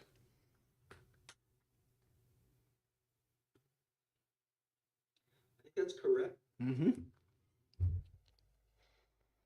Thank you. What language is that? TypeScript. Cool. Python. Cool. Thank you. Just hopefully this URL works, but if it doesn't work, I can fix that. That's easy. Don't test both implementations.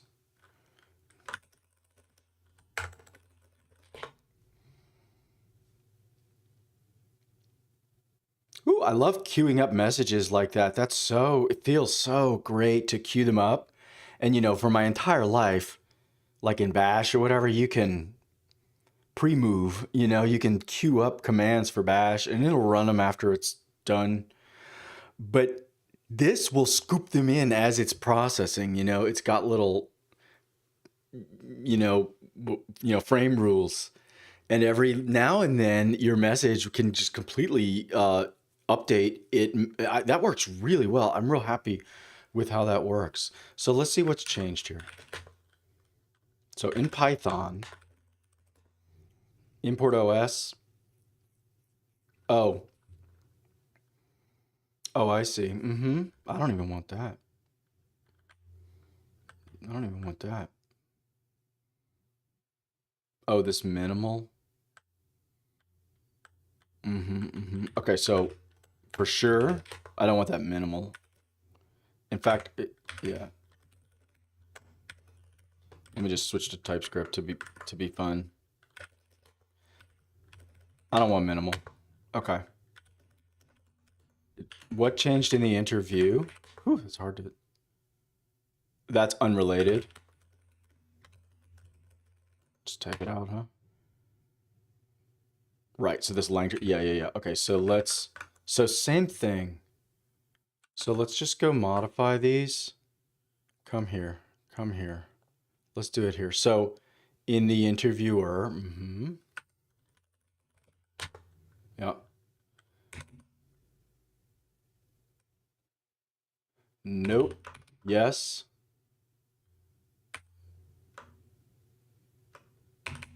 Yeah. Hopefully it does. Yeah, we'll do that. Okay. Let me break here. And then, whoops, let me stop this. This is totally senseless. Okay, save it. So we'll try that. And then we're going to make it that simple in Python as well. Whoops. Python, interviewer, come here. Uh-huh. What do we do? Langsmith. Same thing. Exactly the same thing. Nope. Nope. Yes. Nope. Nope. Yes. Yes. Exactly the same. Langsmith trace. Ha! It's the same. Like perfect. Perfect. Perfect. I love it. I love it. I love it. I love it. Okay, that's yes. I love that. I love that. Okay, and then we'll break on the Python as well. Actually, let's not. It either works or it doesn't. So let's just run a cheeky Python example, right? So we go to Python, go to the examples. I got my virtual environment. I should really update my prompt. At work I did. Yeah. At work I had a ton of code that would show me my Python virtual environment and other stuff like that. I think I had one that would show me R. Um, is exactly for this reason, so that I can at a glance just look at my prompt and say, oh, I've got the right, because there's always 50 projects, 50 little projects with their own little virtual environments. In my experience. Okay, so favorite number, job interview. Let's just try to run my favorite number, right? Favorite, just that simple. Perfect. Okay, so let's source that. So we source /// is that enough? Python chap. Yep. env. And we're off. Do it again. Very cool. So I love between 1 and 100, 99.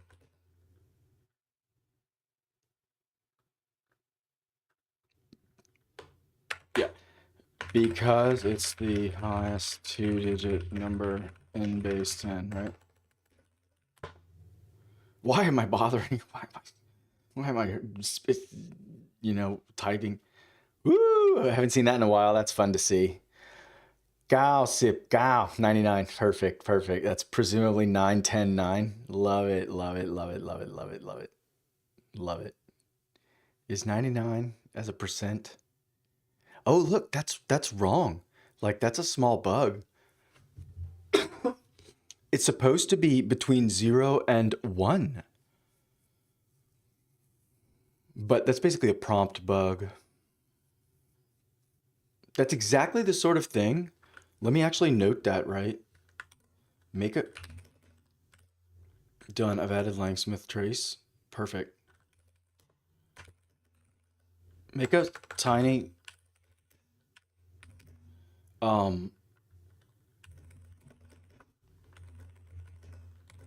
as percent does not return out of range. 0.0 to 1.0 range, right?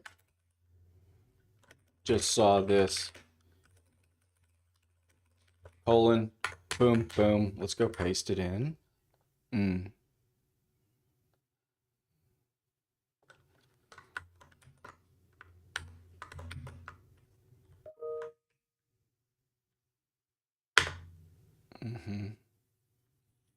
Thank you so much. Whew, I love Claude Code.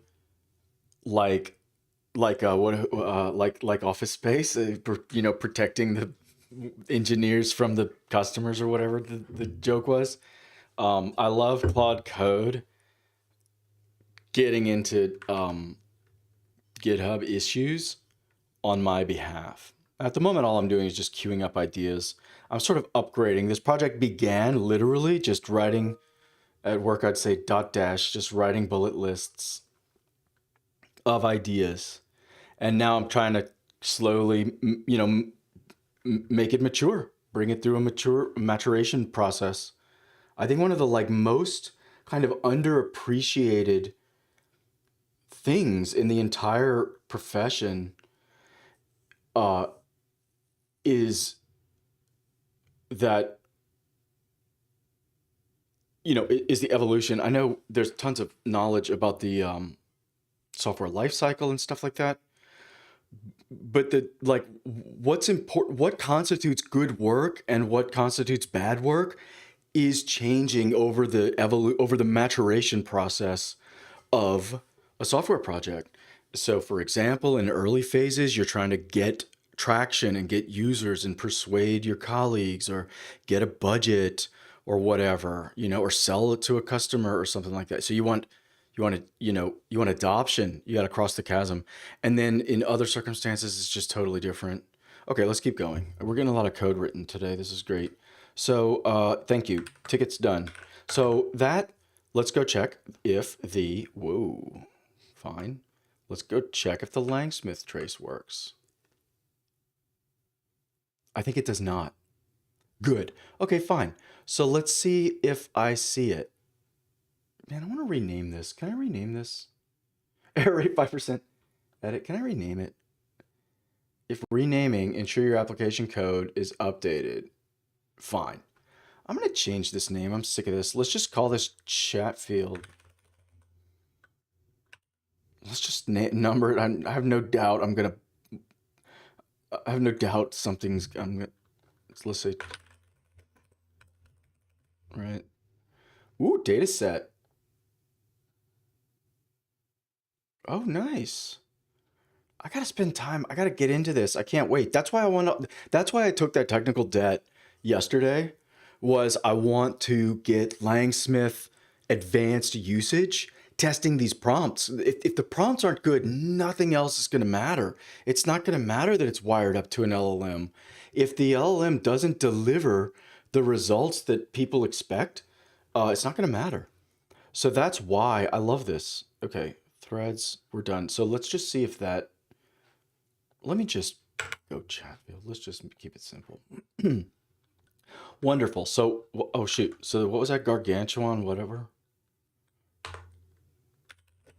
Gargantuan. Was it like that?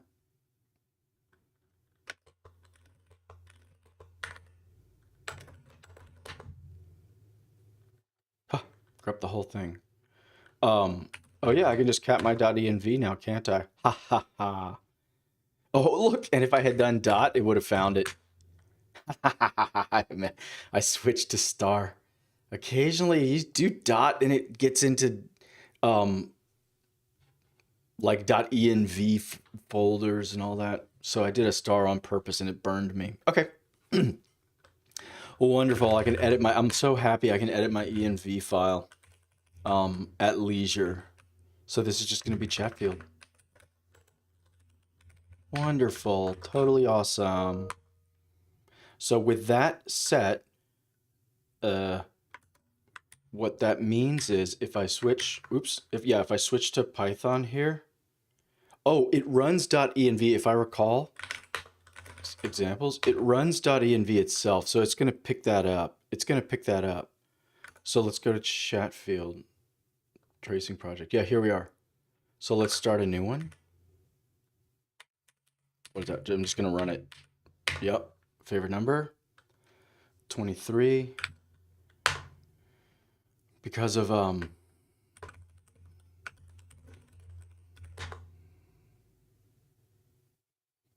that book. Same idea as Douglas Adams. Perfect. Okay. 23. They say 3 and 20. Cool. So, love it. Look, as percent is still coming out wrong. That's cool. Good. That's good. That makes it reproducible.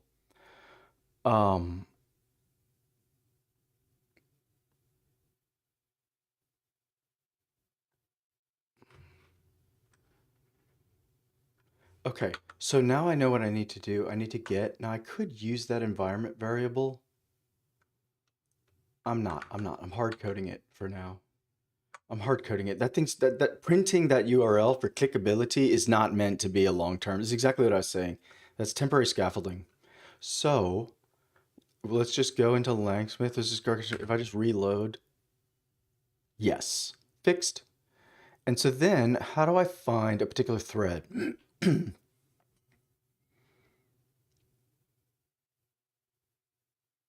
Oh, Illuminatus, perfect.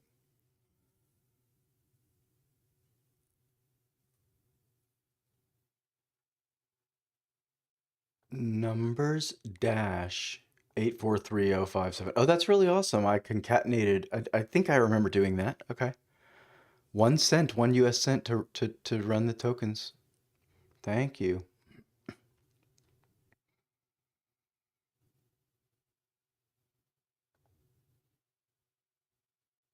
I see why. So for some reason, yeah, there's no like convenient URL, it looks like. No, there is not. Okay. Runs or threads? Let's say threads. Mm-hmm. And each of these lists here, I have to punch in. There we go. That's good enough. That's good enough. The problem is, I remember in the past, let's see. What is this /o here? Slash projects? Is that a user maybe? Let's just see that thread. I think that's going to be fine. Oh, I know what I'll do. Let me change thread ID here. Whoops, chat field. Threads. Thank you. So 842066. Off we go.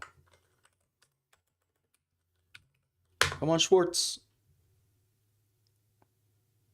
Perfect. Great.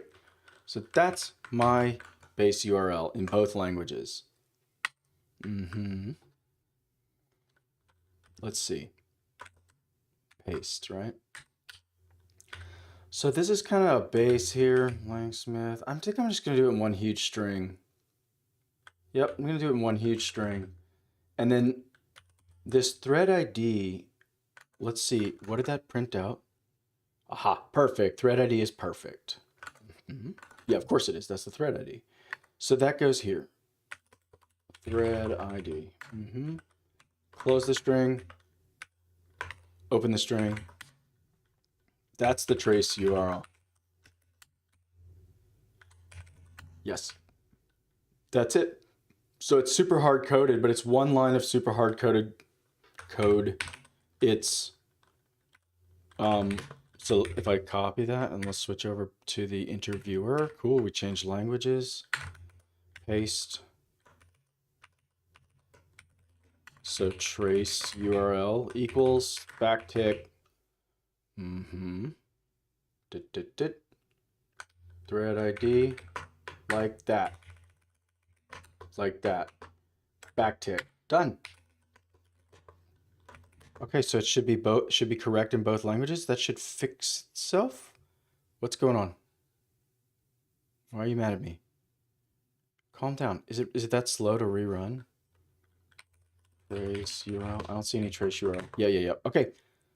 I believe it's good. So now if I run, so I should see, let's make a new one. I'll say 1 because it's the low. I'll say 2. Only, even, prime. That's not an interesting fact about 2. It's also, 3 is also the only threeven prime. So it's not that interesting. Okay, good, done. So it synced them both though, so that's great. So that trace should be available. Perfect, turn 1, turn 2. Hey, I think they're improving the UI. If they've pushed out a new UI, this is awesome. Or maybe just because I'm in a different view, it's always been this awesome, but in any case, it's awesome now. So here's my view, here's my call. This is listening to the input. It called, yeah, of course it did. Yeah, what's your favorite number? It called, nice. So it called them in 1 round trip rather than 2, which is brilliant. My tool subsequently ran. I find that, yeah, this is impenetrable. But then the output is, oh, I think I may have a bug here, or it's TypeScript, I believe, had a bug. Prompt and type. Do these not have values set? They must, right? Choices, multi-null. Oh, here there are values. What is this? Specs? Reason? Oh, that's the field. And then here are the values. Cool. Cool. So then reason is that, but then let's go look at favorite number. Favorite number should have tons of casts. It does. Here they are. Yep. I don't know why the values are missing. Favorite value. Here they are. Boom, boom, boom, boom, boom. Cool. Null. Awesome. Factors. 1 and 2. I think I said I could actually check the definition. Factors. Didn't it say excluding 1? Let's go read the definition. Favorite has casts, and one of those casts is going to be factors, as int, as lang, as es. Yep, I'm learning this. I mean, I invented it, but I'm also learning it. Here it is as factors. Oh, it just says all factors. Wonderful. Another prompt bug. That's another great one to fix. Okay, so this is awesome. So if it works in TypeScript, then it's really awesome. Let's just close some tabs and try TypeScript. So that totally works. Do I need to check anything in? Oh, yeah, yes. So the interviewer, yeah, OS, thread ID. So I'm gonna not import that OS. I see no reason to do that. Gone.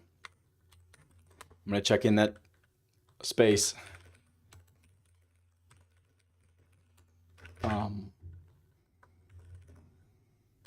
Smith brace upon starting a conversation, an interview.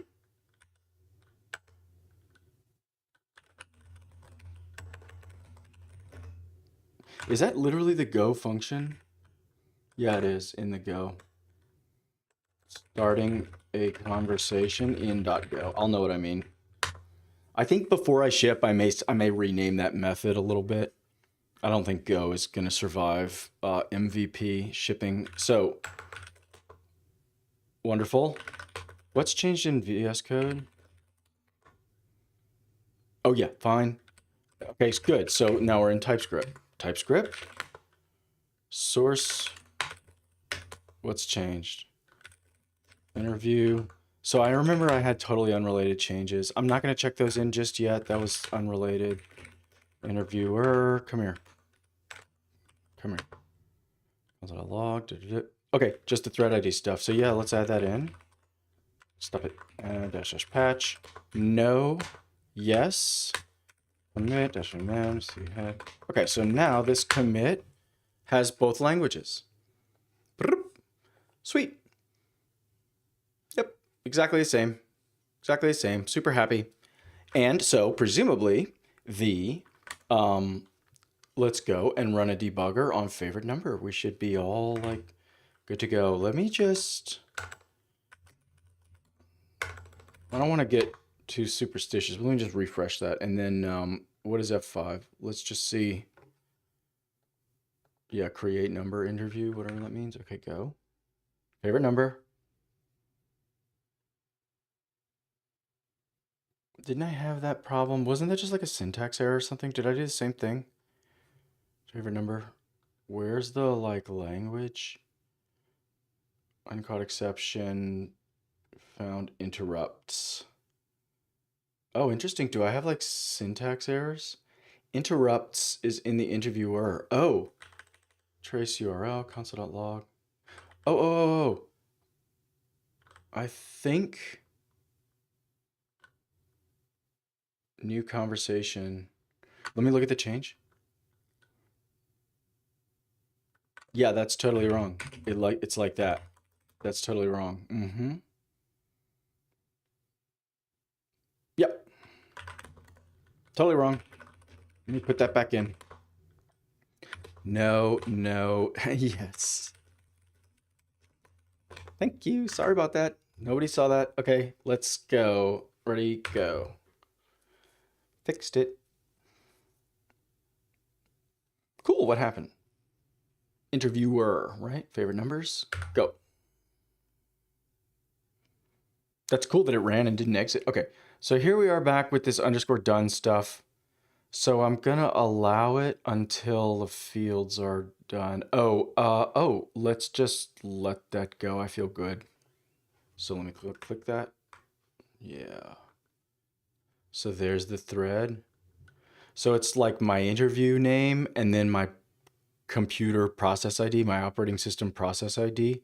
And the idea is maybe by the time the process IDs collide, I'll have changed tests, I'll have changed interviews. So the probability that both of them collide is acceptable, whatever it is. I don't even know what it is. Okay, so let's keep going. Go mathematician, done.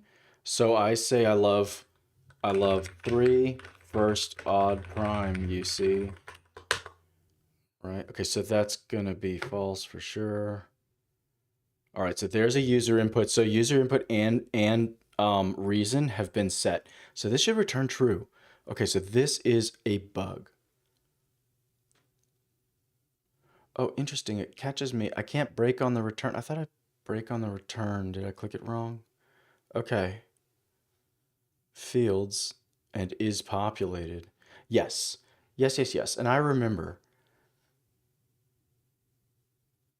exactly. Let me let it go through. The point was to just look at a trace. Number 3. So that is why it's inadvertently speaking to me, is that underscore done's not finished. Okay, so let's go see the trace. Perfect. So let's see what happens first.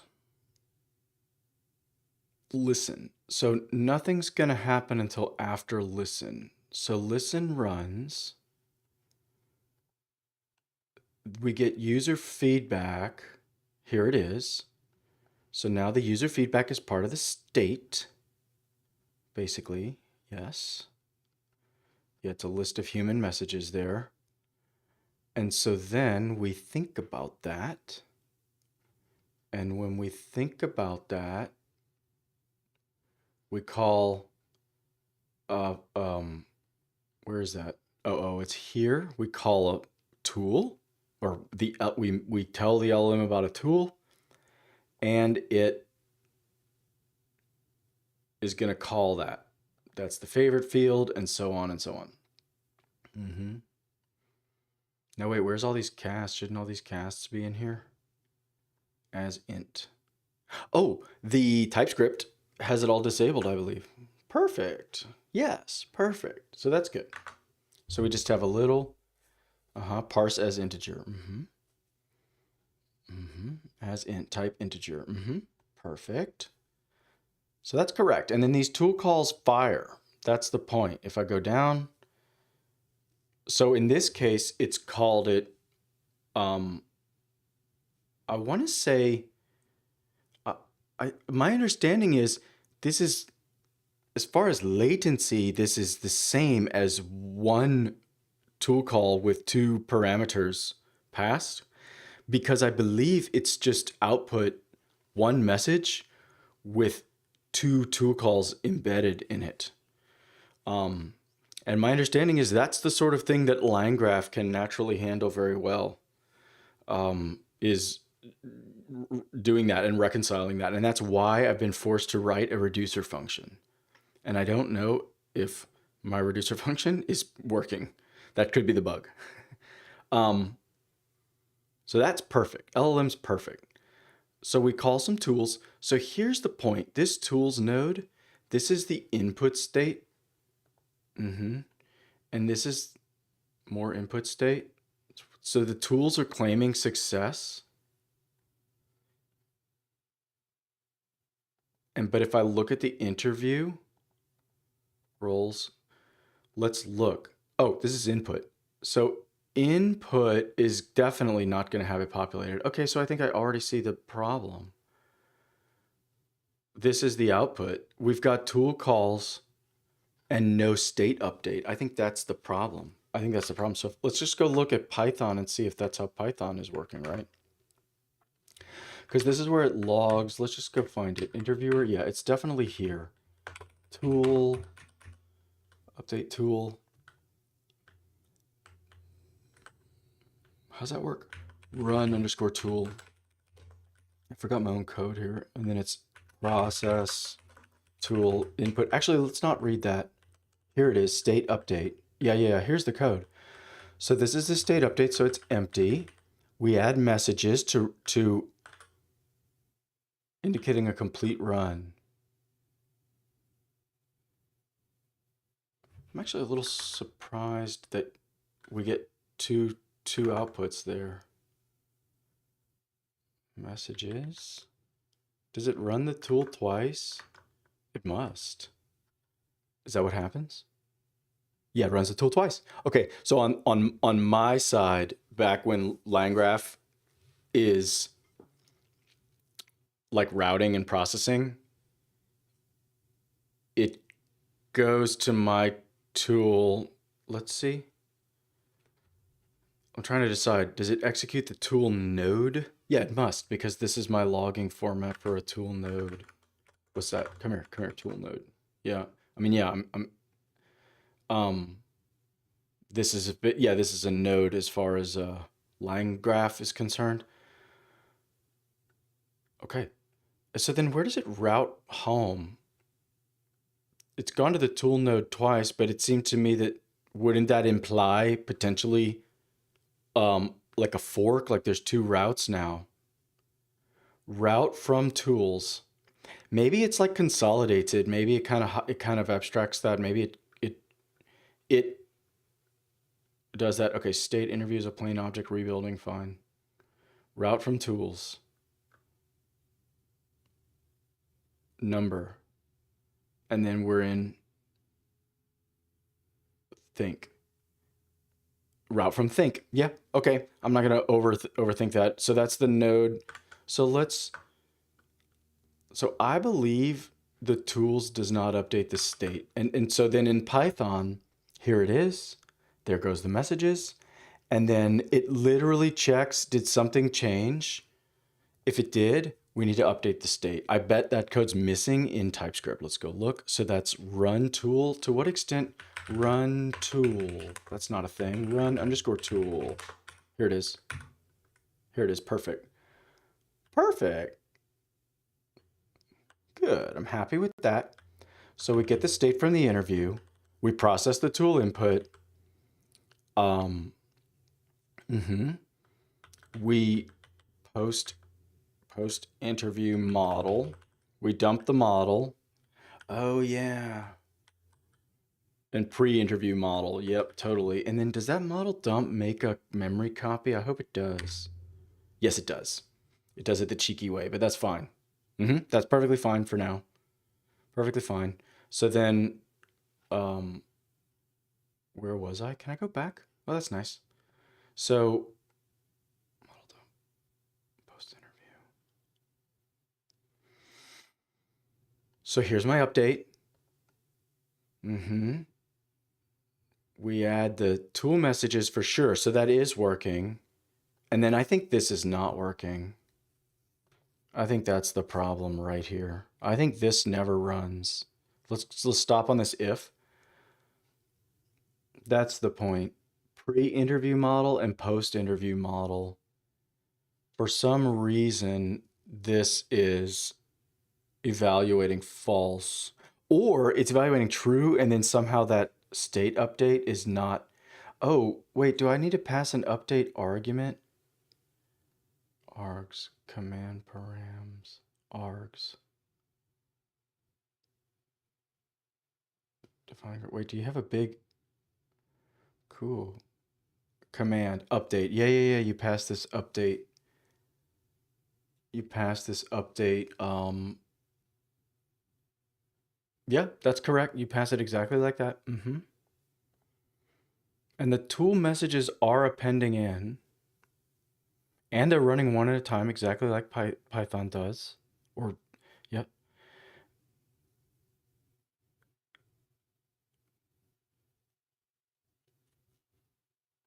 Oh, was this tool call ID passed in? That's really nice. I didn't implement that. That's injected somehow. That's really nice. I should look into how that works later, but I remember doing it in Python. Okay, so yeah, I got to break it there and I got to debug it. I can't think of why it wouldn't work at the moment. So let's debug it. What are we doing? Interviewer? No, interview. Okay, so let's do favorite number. Off you go. Oh, I'm out of coffee.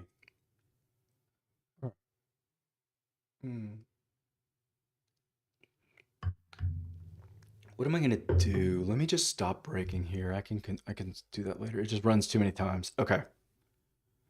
Okay, so I'll say two.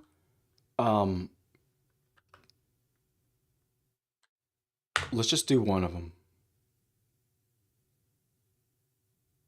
Okay. Wait, did it interrupt result? Oh no, it hasn't. It hasn't run. It didn't run it yet. First, remember that. Then let's see if it does that.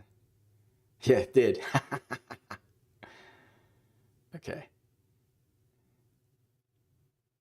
Oh man, I want to turn this thing off. Is a plain object. It's working. Whoops, wrong language. Very good. Let's turn that off. That's driving me crazy. Okay.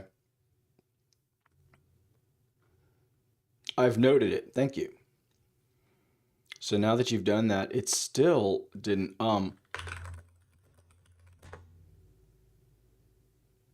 okay, it's never breaking. Oh, that's kind of interesting to know. Now, wait a second. So let's go look at that interrupt result tool. Let's go find that tool here, right? Run tool. Yeah, I'm blocking right here unless I'm doing something silly. Do I have a return statement? It's not throwing because we're doing success. Let me just break here and go again. Favorite number, go. Mm-hmm.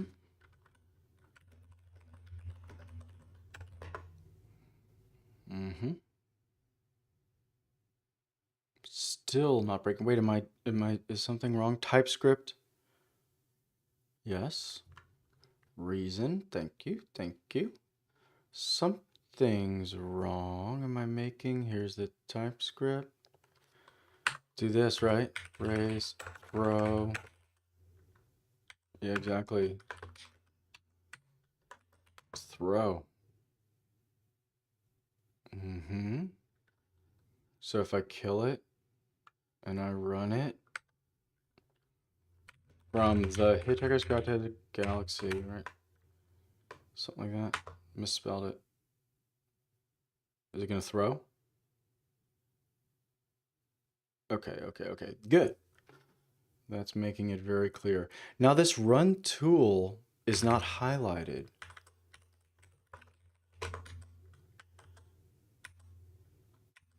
Aha. Tool bracket. Here's another one. Yes. That is what's happening. This run tool is doing nothing. This run tool literally is never invoked. That's why it was dark. I was ignoring my IDE at my peril. Okay, so that answers that. I knew something was up. Okay. But the point is, I think I want it, right? Doesn't Python do run tool? Oh yeah, it just does the success stuff. Let's see if I can get away with it. Tool call ID. Wonderful. Weird. Okay. We need access to state, but tool node doesn't provide it directly, so we'll process directly here and let tool node handle state updates. Excuse me? So there's the input. Oops. Show me. Oops. So that's why it shows this input here, so that's fine. But let's go check, does Python do run tool? Interview.ts. Oops. Where am I? Okay, that's the bug for sure. Found it. It's wiring up the tool call. Yeah, so these wrappers just only do run tool in Python. So how much can I emulate? How much can I copy that in here? Create a wrapper function that calls run tool. Yeah, you said you did that, but you didn't. You didn't. So run tool needs, right? Private async. It's going to be something like this, right? So the state is going to be passed in. So where do we need that? So this dot interview.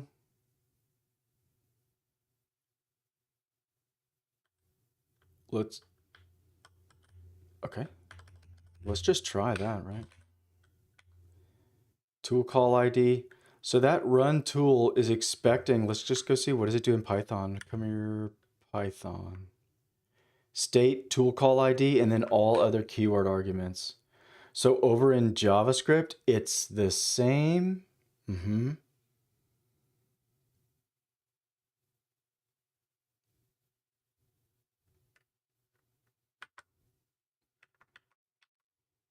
Now, where does this config come from? If I do that, right? Where does that config come from? Config. Oh, it's passed in here. Right, so let's see in Python. Whoops. In Python. In Python, it's passed to me, so I'm just forwarding it through. That's the difference. Perfect. So, and here it's not. So that's the difference. So if I want to run my tool call like that, I'm going to have to pass in the state.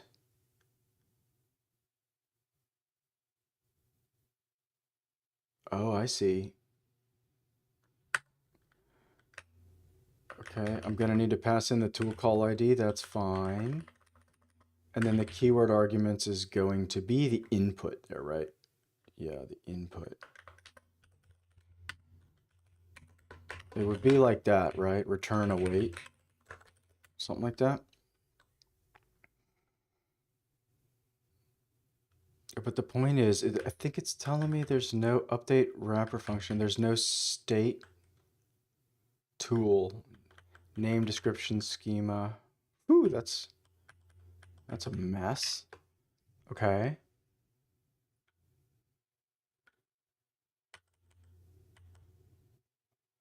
I think I kind of like it the Python way. Run underscore tool, right? It's just getting the interview out of my state. No, it's doing this post model dump stuff. It's totally doing more work. Yeah. So maybe, let's see. So yeah, as a node, it's expecting a state coming in. That's the point. And then it's expecting, okay, I was just saying, oh, the tool call ID is all working great. It's not, it's totally not. Okay. But if I can get this working, this is going to fix tool calls. This is going to fix updating the state. And the worst case scenario is this thing's not serializing and deserializing like it always does. But then that's definitely moving forward on the TypeScript stuff. So okay, it's amazing how much you can write it. I think the reason test suites are so awesome is when humans write them, the probability of writing incorrect code or an incorrect test suite and then they still pass, it's extremely low. That's the idea, is you're kind of multiplying probabilities. You're writing extremely simple code in the test suite to just confirm stuff. You can have it super hard coded and all that. And it's the chance that the other code, it's not that the other code's perfect, it's just the probability of a bug, basically a serious bug or an expensive bug, you're just like pushing that, orders of magnitude down. But with these LLM tools, that's changing. Like there's like a 10% chance it can just do everything you say, all the tests pass, everything's fine, and it's just absolutely not truly accomplishing what you want. But I believe that's fine. Someone I know was saying like the amount of work you have to put in to make something valuable has not changed with these LLMs. And if you're prompting, that's fine, but you're just going to have to put in that work in a conversation with the thing, just like in a human, rather than typing a document to it or whatever. Typing source code. I think that's extremely smart. Okay. So okay, so my basic problem is this wrapper function has input and config, but no state.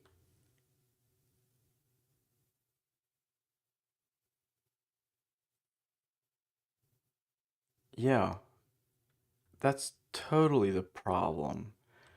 So that's the conclude wrapper. Let's go find the other wrapper. So here's the update wrapper, right? Right here. So I don't know if I guess that tool call ID is somewhat correct because it was returning with the tool call ID correct. Console.log. No, if I comment this out, it was returning. Oh, just success? Maybe the wrapper was putting the tool call ID in there. Update wrapper function. Wait, name, description, and schema. Nope. Nope. What's that name? Update tool name? Oh, okay. Description and schema. Okay. So then this is how it runs. Let's break. Let's just break and see what happens. Yeah. Oh, okay. And then also, let me pull up the LangGraph JS documentation on running nodes because yeah, it annoys me that they're not parallel, the documentation. They're both pretty good. Next steps, retrieval, tool calling here. Okay, good. Okay. Mm-hmm. Tool. Yeah, so they do the same thing. Oh yeah, I find that so disgusting. I find that so disgusting. It looks like set timeout in Python in type in JavaScript. It's awful. Okay. Name, description, schema, and then there's just a random callback. Uh-huh. Manually call tool node. Oh, that's nice. Tool node. Where'd that come from? Where'd tool node come from? So that's okay. New tool node. Yep. So let me look. Do I have that? New tool node. So here it is. That's my tool node. It's got the update wrapper and the conclude wrapper. Yes, it does. Tool message. Nope. Tool node. This dot tool node, right? So there's that. Tools, and that's it. Okay, so the only thing tool node can see is the update wrapper and the conclude wrapper. And that's these. Totally get it.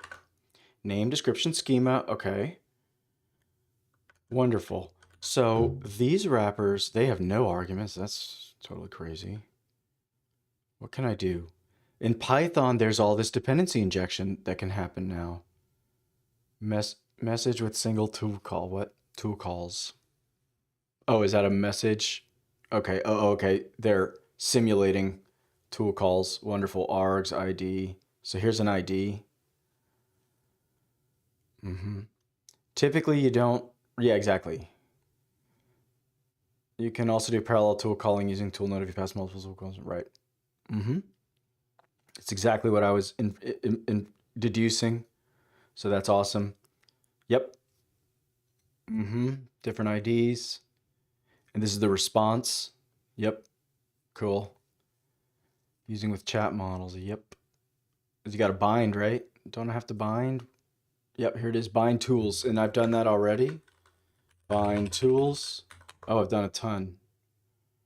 That's working. Update, conclude, and both. Yep, fine. Bind tools. Bind it in, bind it in. Update and conclude. I don't know why I took all that trouble, but that's okay. Probably because it was Python and it was easy. Okay. Bind tools.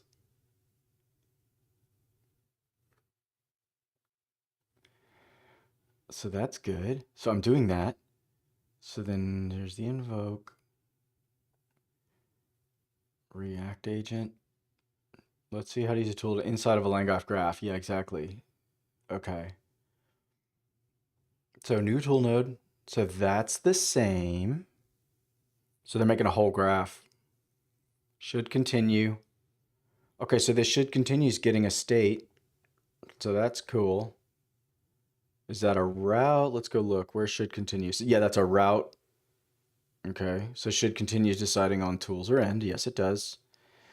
Next, here's another, what's this call model? So that's another node. So it gets a state, yeah. There's a tool node for graph, which is a node. Seems like it should get a state. Seems like it should be a callable with a state argument. Yeah, and it returns updates to the state. Super sensible. But you're passing in tools, and up here tools is defined as, where is that? That was a long time ago. It was like these. Did you never define tools? I want to say it was the array of both of them. Yeah, here. So, and these are just simply the wrapped ones. That's exactly what I'm doing in my code. All right. So let's go back and look at this React agent. Okay, so tool node for graph, fine. Tool node for graph. And so tool node for graph is running those tools. So should continue is just a route. And what is it doing? Is it just checking the state? I see. So if a tool, oh yeah, this is the like simple logic to check for tools. Okay, totally understand. Display, I get it. The point is const tool calls. Oh, stream, right? Messages. Yeah, I get all that. Tool calls. How do I write like to the SDK? Can handle errors. All right. How to handle tool calling errors? Pre-built tool node. Yes, I'm using the pre-built tool node. So here it's taking just input parameters. Seems like the LLM's going to pass that in. Chat Anthropic. That's the route. Call model. Agent. So that's a node. Yep, normal node. So why do I care about all this? Why do I care? Custom strategies. So that's another tool with another just random. And what does it return? It just returns a string. I don't like that. I want to return my own tool message. Like Python makes me do, right? Python makes me return a tool message.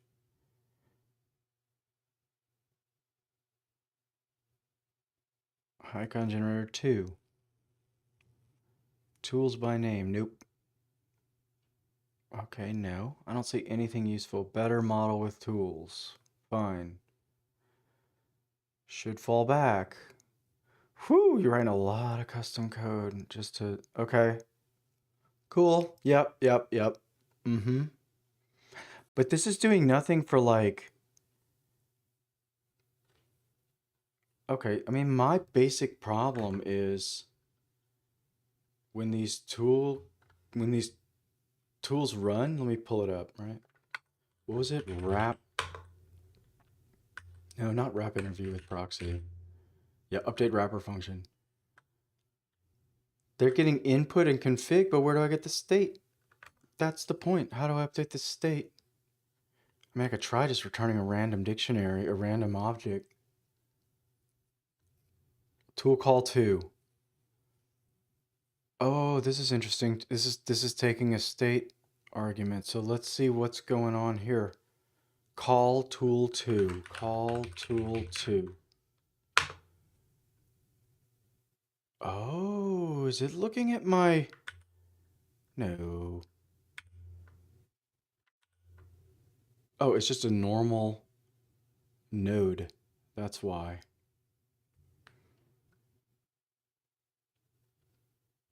It's got the state, but wait, what is it doing? Look, it's running its own... It's running its own invoke. This is interesting. So it's running its own invoke. Yikes. I can do this. I could do this. Why would I do this? Is this a better strategy? Really? Trim the failed attempt to reduce destruction. Fall back to a more advanced model. Okay. The custom built tool calling node instead of a pre-built tool node. Is this the custom built? So tools by name, master haiku generator. Uh-huh. And are you sure it's not master generator 2? Nope. So it's just going to run that master haiku generator, but I thought that tool was wrapped. This is close. This is going to work. This is totally going to work. Schema. Here it is. Yeah, okay. So it's just the wrap function. Okay. Whew. So what they're saying is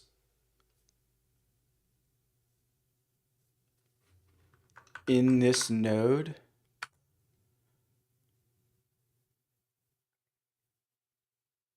what they're saying is don't make a, so here's the wrappers.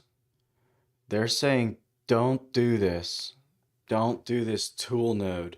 Make your own. That's what they're saying. I think that's fine. So what I would do is say, like in Python,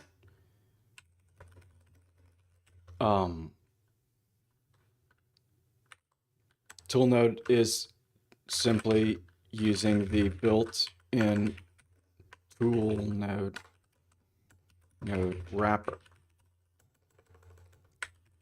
But to get to the state, I believe TypeScript must implement this as a standard node. So this is out. And so then tool node. So this dot tool node is never really used anywhere, right? So this would break out like this. Be like that. And then instead it would be this dot, yeah, exactly. It would be, so let's say this dot tool node dot bind this, that's fine.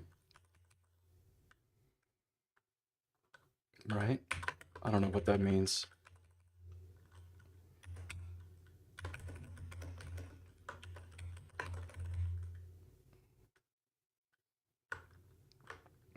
That's fine. That's fine. Let's just do that.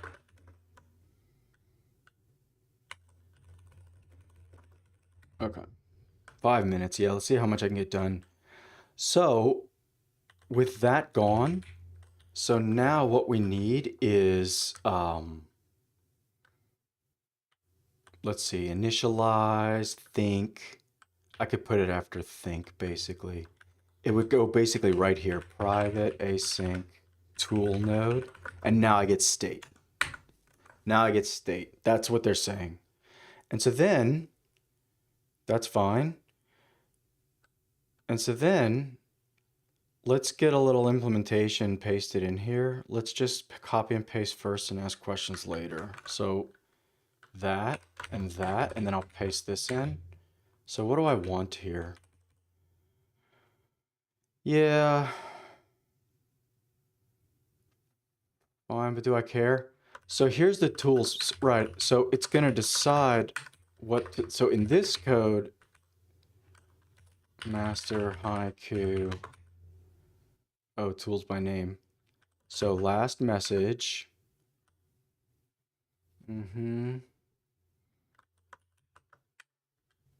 Output messages. Right, and then for each tool call, exactly. Tool calls. Messages, last message. Okay, right, so in the most recent message of tool calls, so it's just doing it all. So you definitely do need that. I'm going to take this code. That's kind of useful. These tools by name is no good. Let's try this. Const messages equals state. Fine.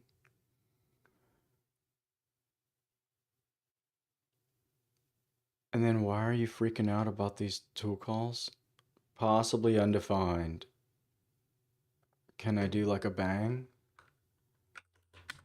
Can I do that? Okay.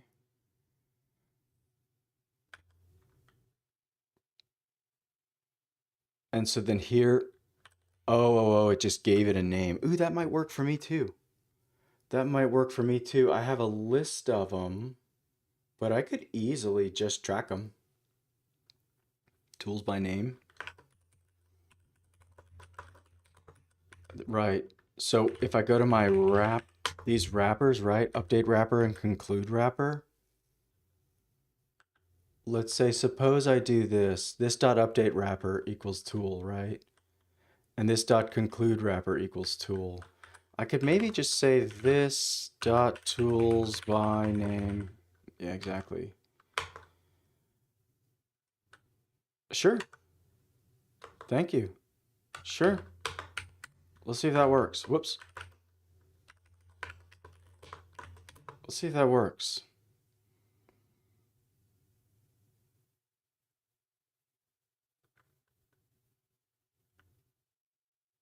Let's see if that works. I'm gonna break here just to check it. Okay. So now we have this dot tools by name. So now this tools by name is populated. So let's try this const tool to run, right? Equals, yeah, exactly. Exactly. And then that way we can await it here. Dot invoke. And then what's this tool call? Oh, that's all the parameters. Aha. So here's where I could pass in my state. That's the point. So here's tool call. Let me maybe pass in state isn't. Yeah, exactly. The run ID. I'll let that slide though. I just have to pass in the state. I have to pass the state. That's the point. So I hope I'm not breaking anything. So now these wrappers are going to get, config, input config. What else? Tool call ID. I hope that config, that's bad. But I don't know what these wrappers are doing. This tool here. Oh, so here's the schema for sure. Oh, but that's only that input object. Yeah. Config. Let me just try some other xxx colon any, or let's just say state. Let's just see what happens. All right, I think we're like good to start running some code. Oops, and we're at time.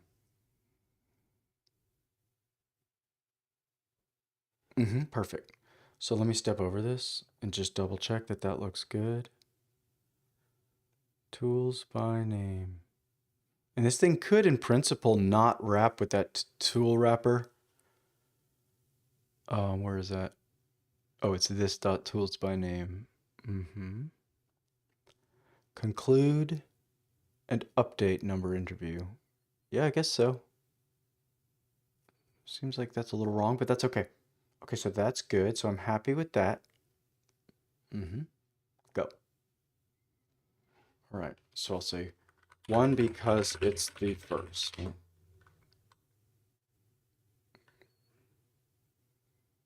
Okay. My node. Yeah, so this is a tool node.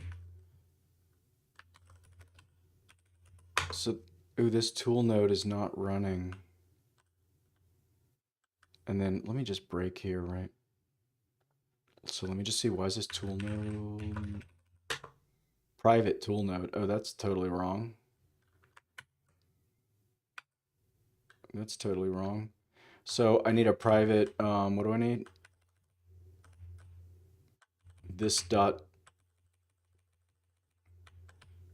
tools by name. Yeah. Let's say private tool node. Private tools by name. Yes, exactly. Thank you. That's good enough for now. Okay. And so then this tool node, right? We're not doing that. We're doing that. Async tool node, right? Let's just do this. Console.log tool node. Hooray. All right, let's start there. I gotta stop. Stop it. Okay, ready? Go. Super close. Super close. It's this tool node routing for sure. And it's the difference between the routing in Python and the routing in JavaScript. It's that simple. Yay! Okay. Okay. Must have fixed it. Good. So now we're doing it the hard way. So I'm just going to stop. This is not... So we get the last message. Let me finish reading. So here's the tool result, right? We're going to run that invoke. I'm going to try to run that state. I have no idea what's going to happen there. And then this is definitely wrong, right? Output messages dot push. It really could run. No, let me. Right. That's an LLM invoke basically or whatever. Okay, so that's perfectly fine. This is wrong. Yeah, this is totally wrong. That's fine to push a tool message error for sure. Yeah, exactly. And then it's just going to update with these messages. Exactly. And that's a for each. What's going on here? No, it's like that. Okay, so that's not totally done, but that's nice. Output messages dot push. That's totally nice. Oh, I'm close. Let me run it. I think I can just set a plan for tomorrow and then stop. It's super close, but I'm out of time.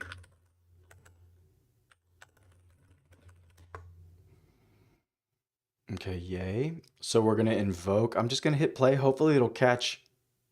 Good. Good. So let's see. So state's undefined. So I got a problem. So this input's awesome. The config is awesome. And this state is undefined, even though. So I guess I could learn what does this tool do, right? Can I go read this implementation? It couldn't find it. Maybe that's why it's freaking out here. Excessively deep. No, it's fine. F12. Oh, here it is. What is that? Tool input schema. Tool output type. Runnable function. Parameters. Yeah, so here's these parameters.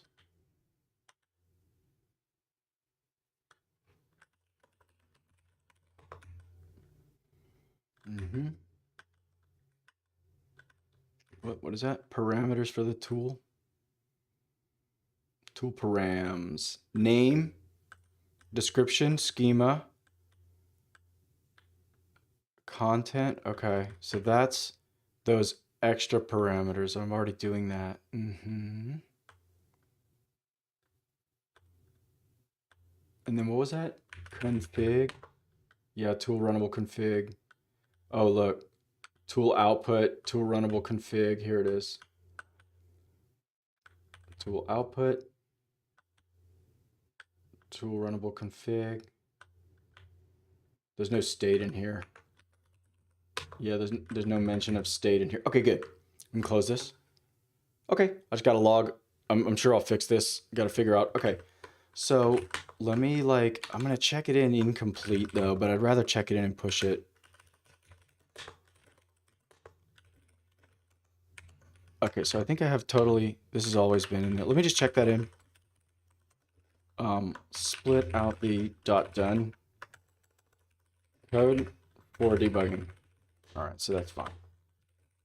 So my interviewer, yeah, let me just add that.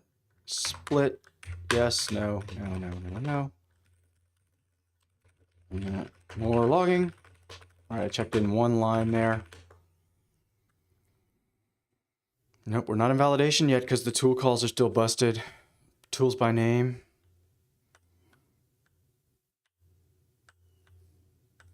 Okay, so it's kind of halfway working. Yep, and then there's my manual tool. The thing is, I could... Okay, I'm going to write this down. Console.log state interview. Oh. Let me take that.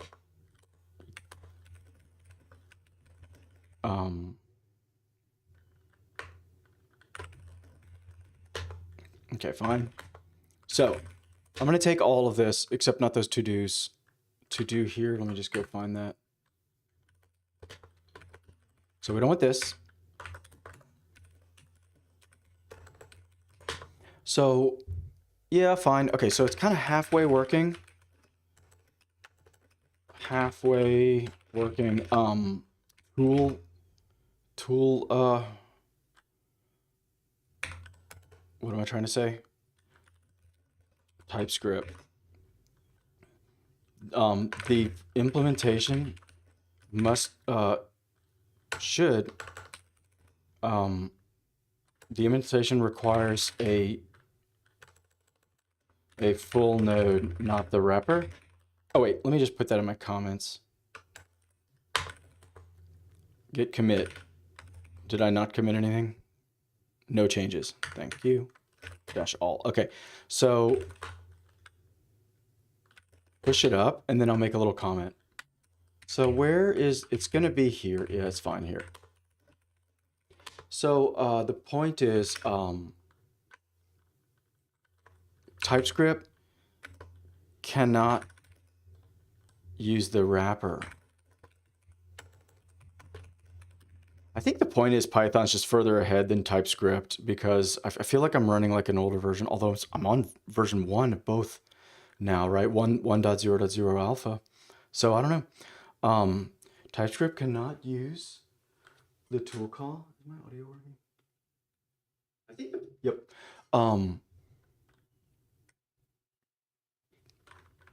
Yeah. Yeah.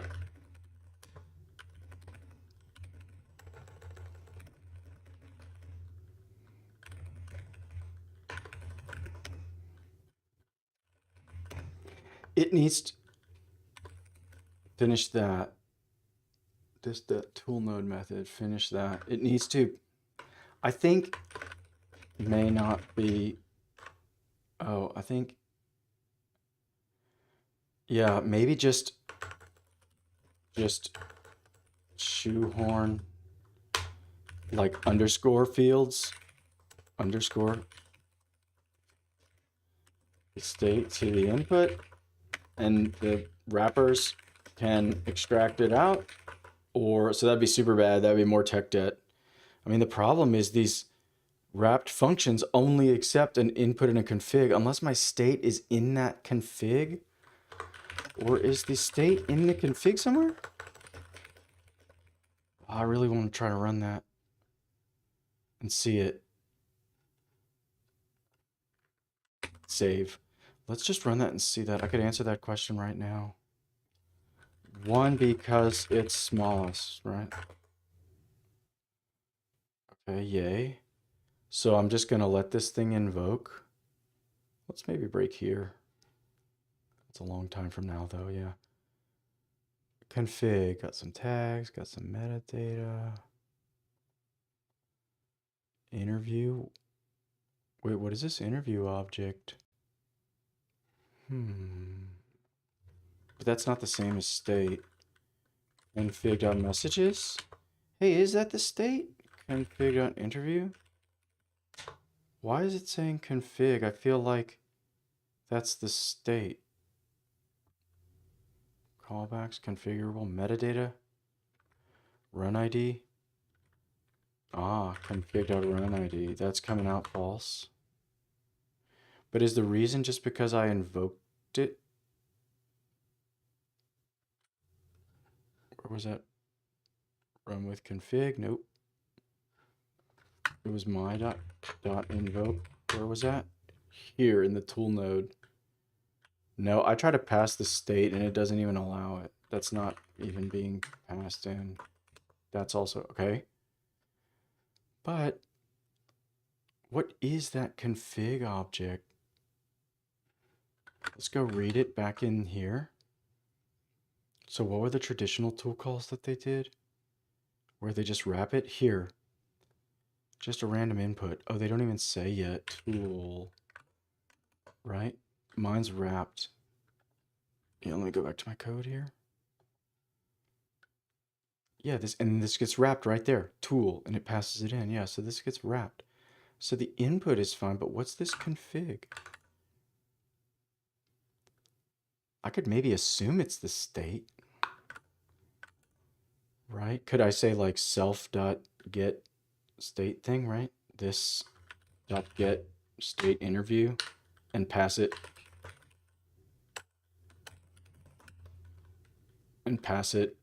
config.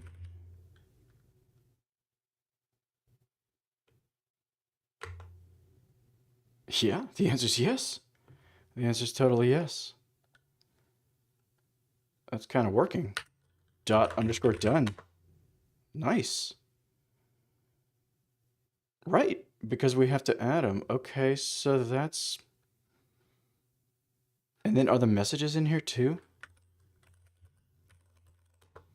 That's my state. Config.values? No. Type of config? It's just an object? All right. Okay. Maybe it's the state. It's super unclear from that tool.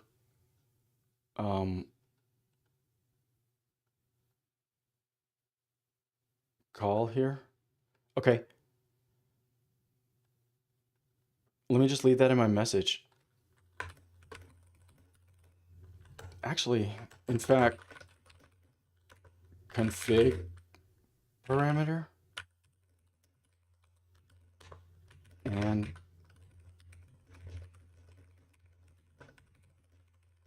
that would be nice. Okay. Let's leave that and go. I gotta go. Okay. Fine. I'll leave that. So that's my message to myself. When I fix these tool calls, then the state will persist in TypeScript, and then presumably be extremely, extremely close to parity. I think the plan for this morning carries on, which is run all those what's your favorite number, what's your job interview stuff. So that's perfect. Everything else is pushed up, I believe. Super happy. Thank you, thank you, thank you.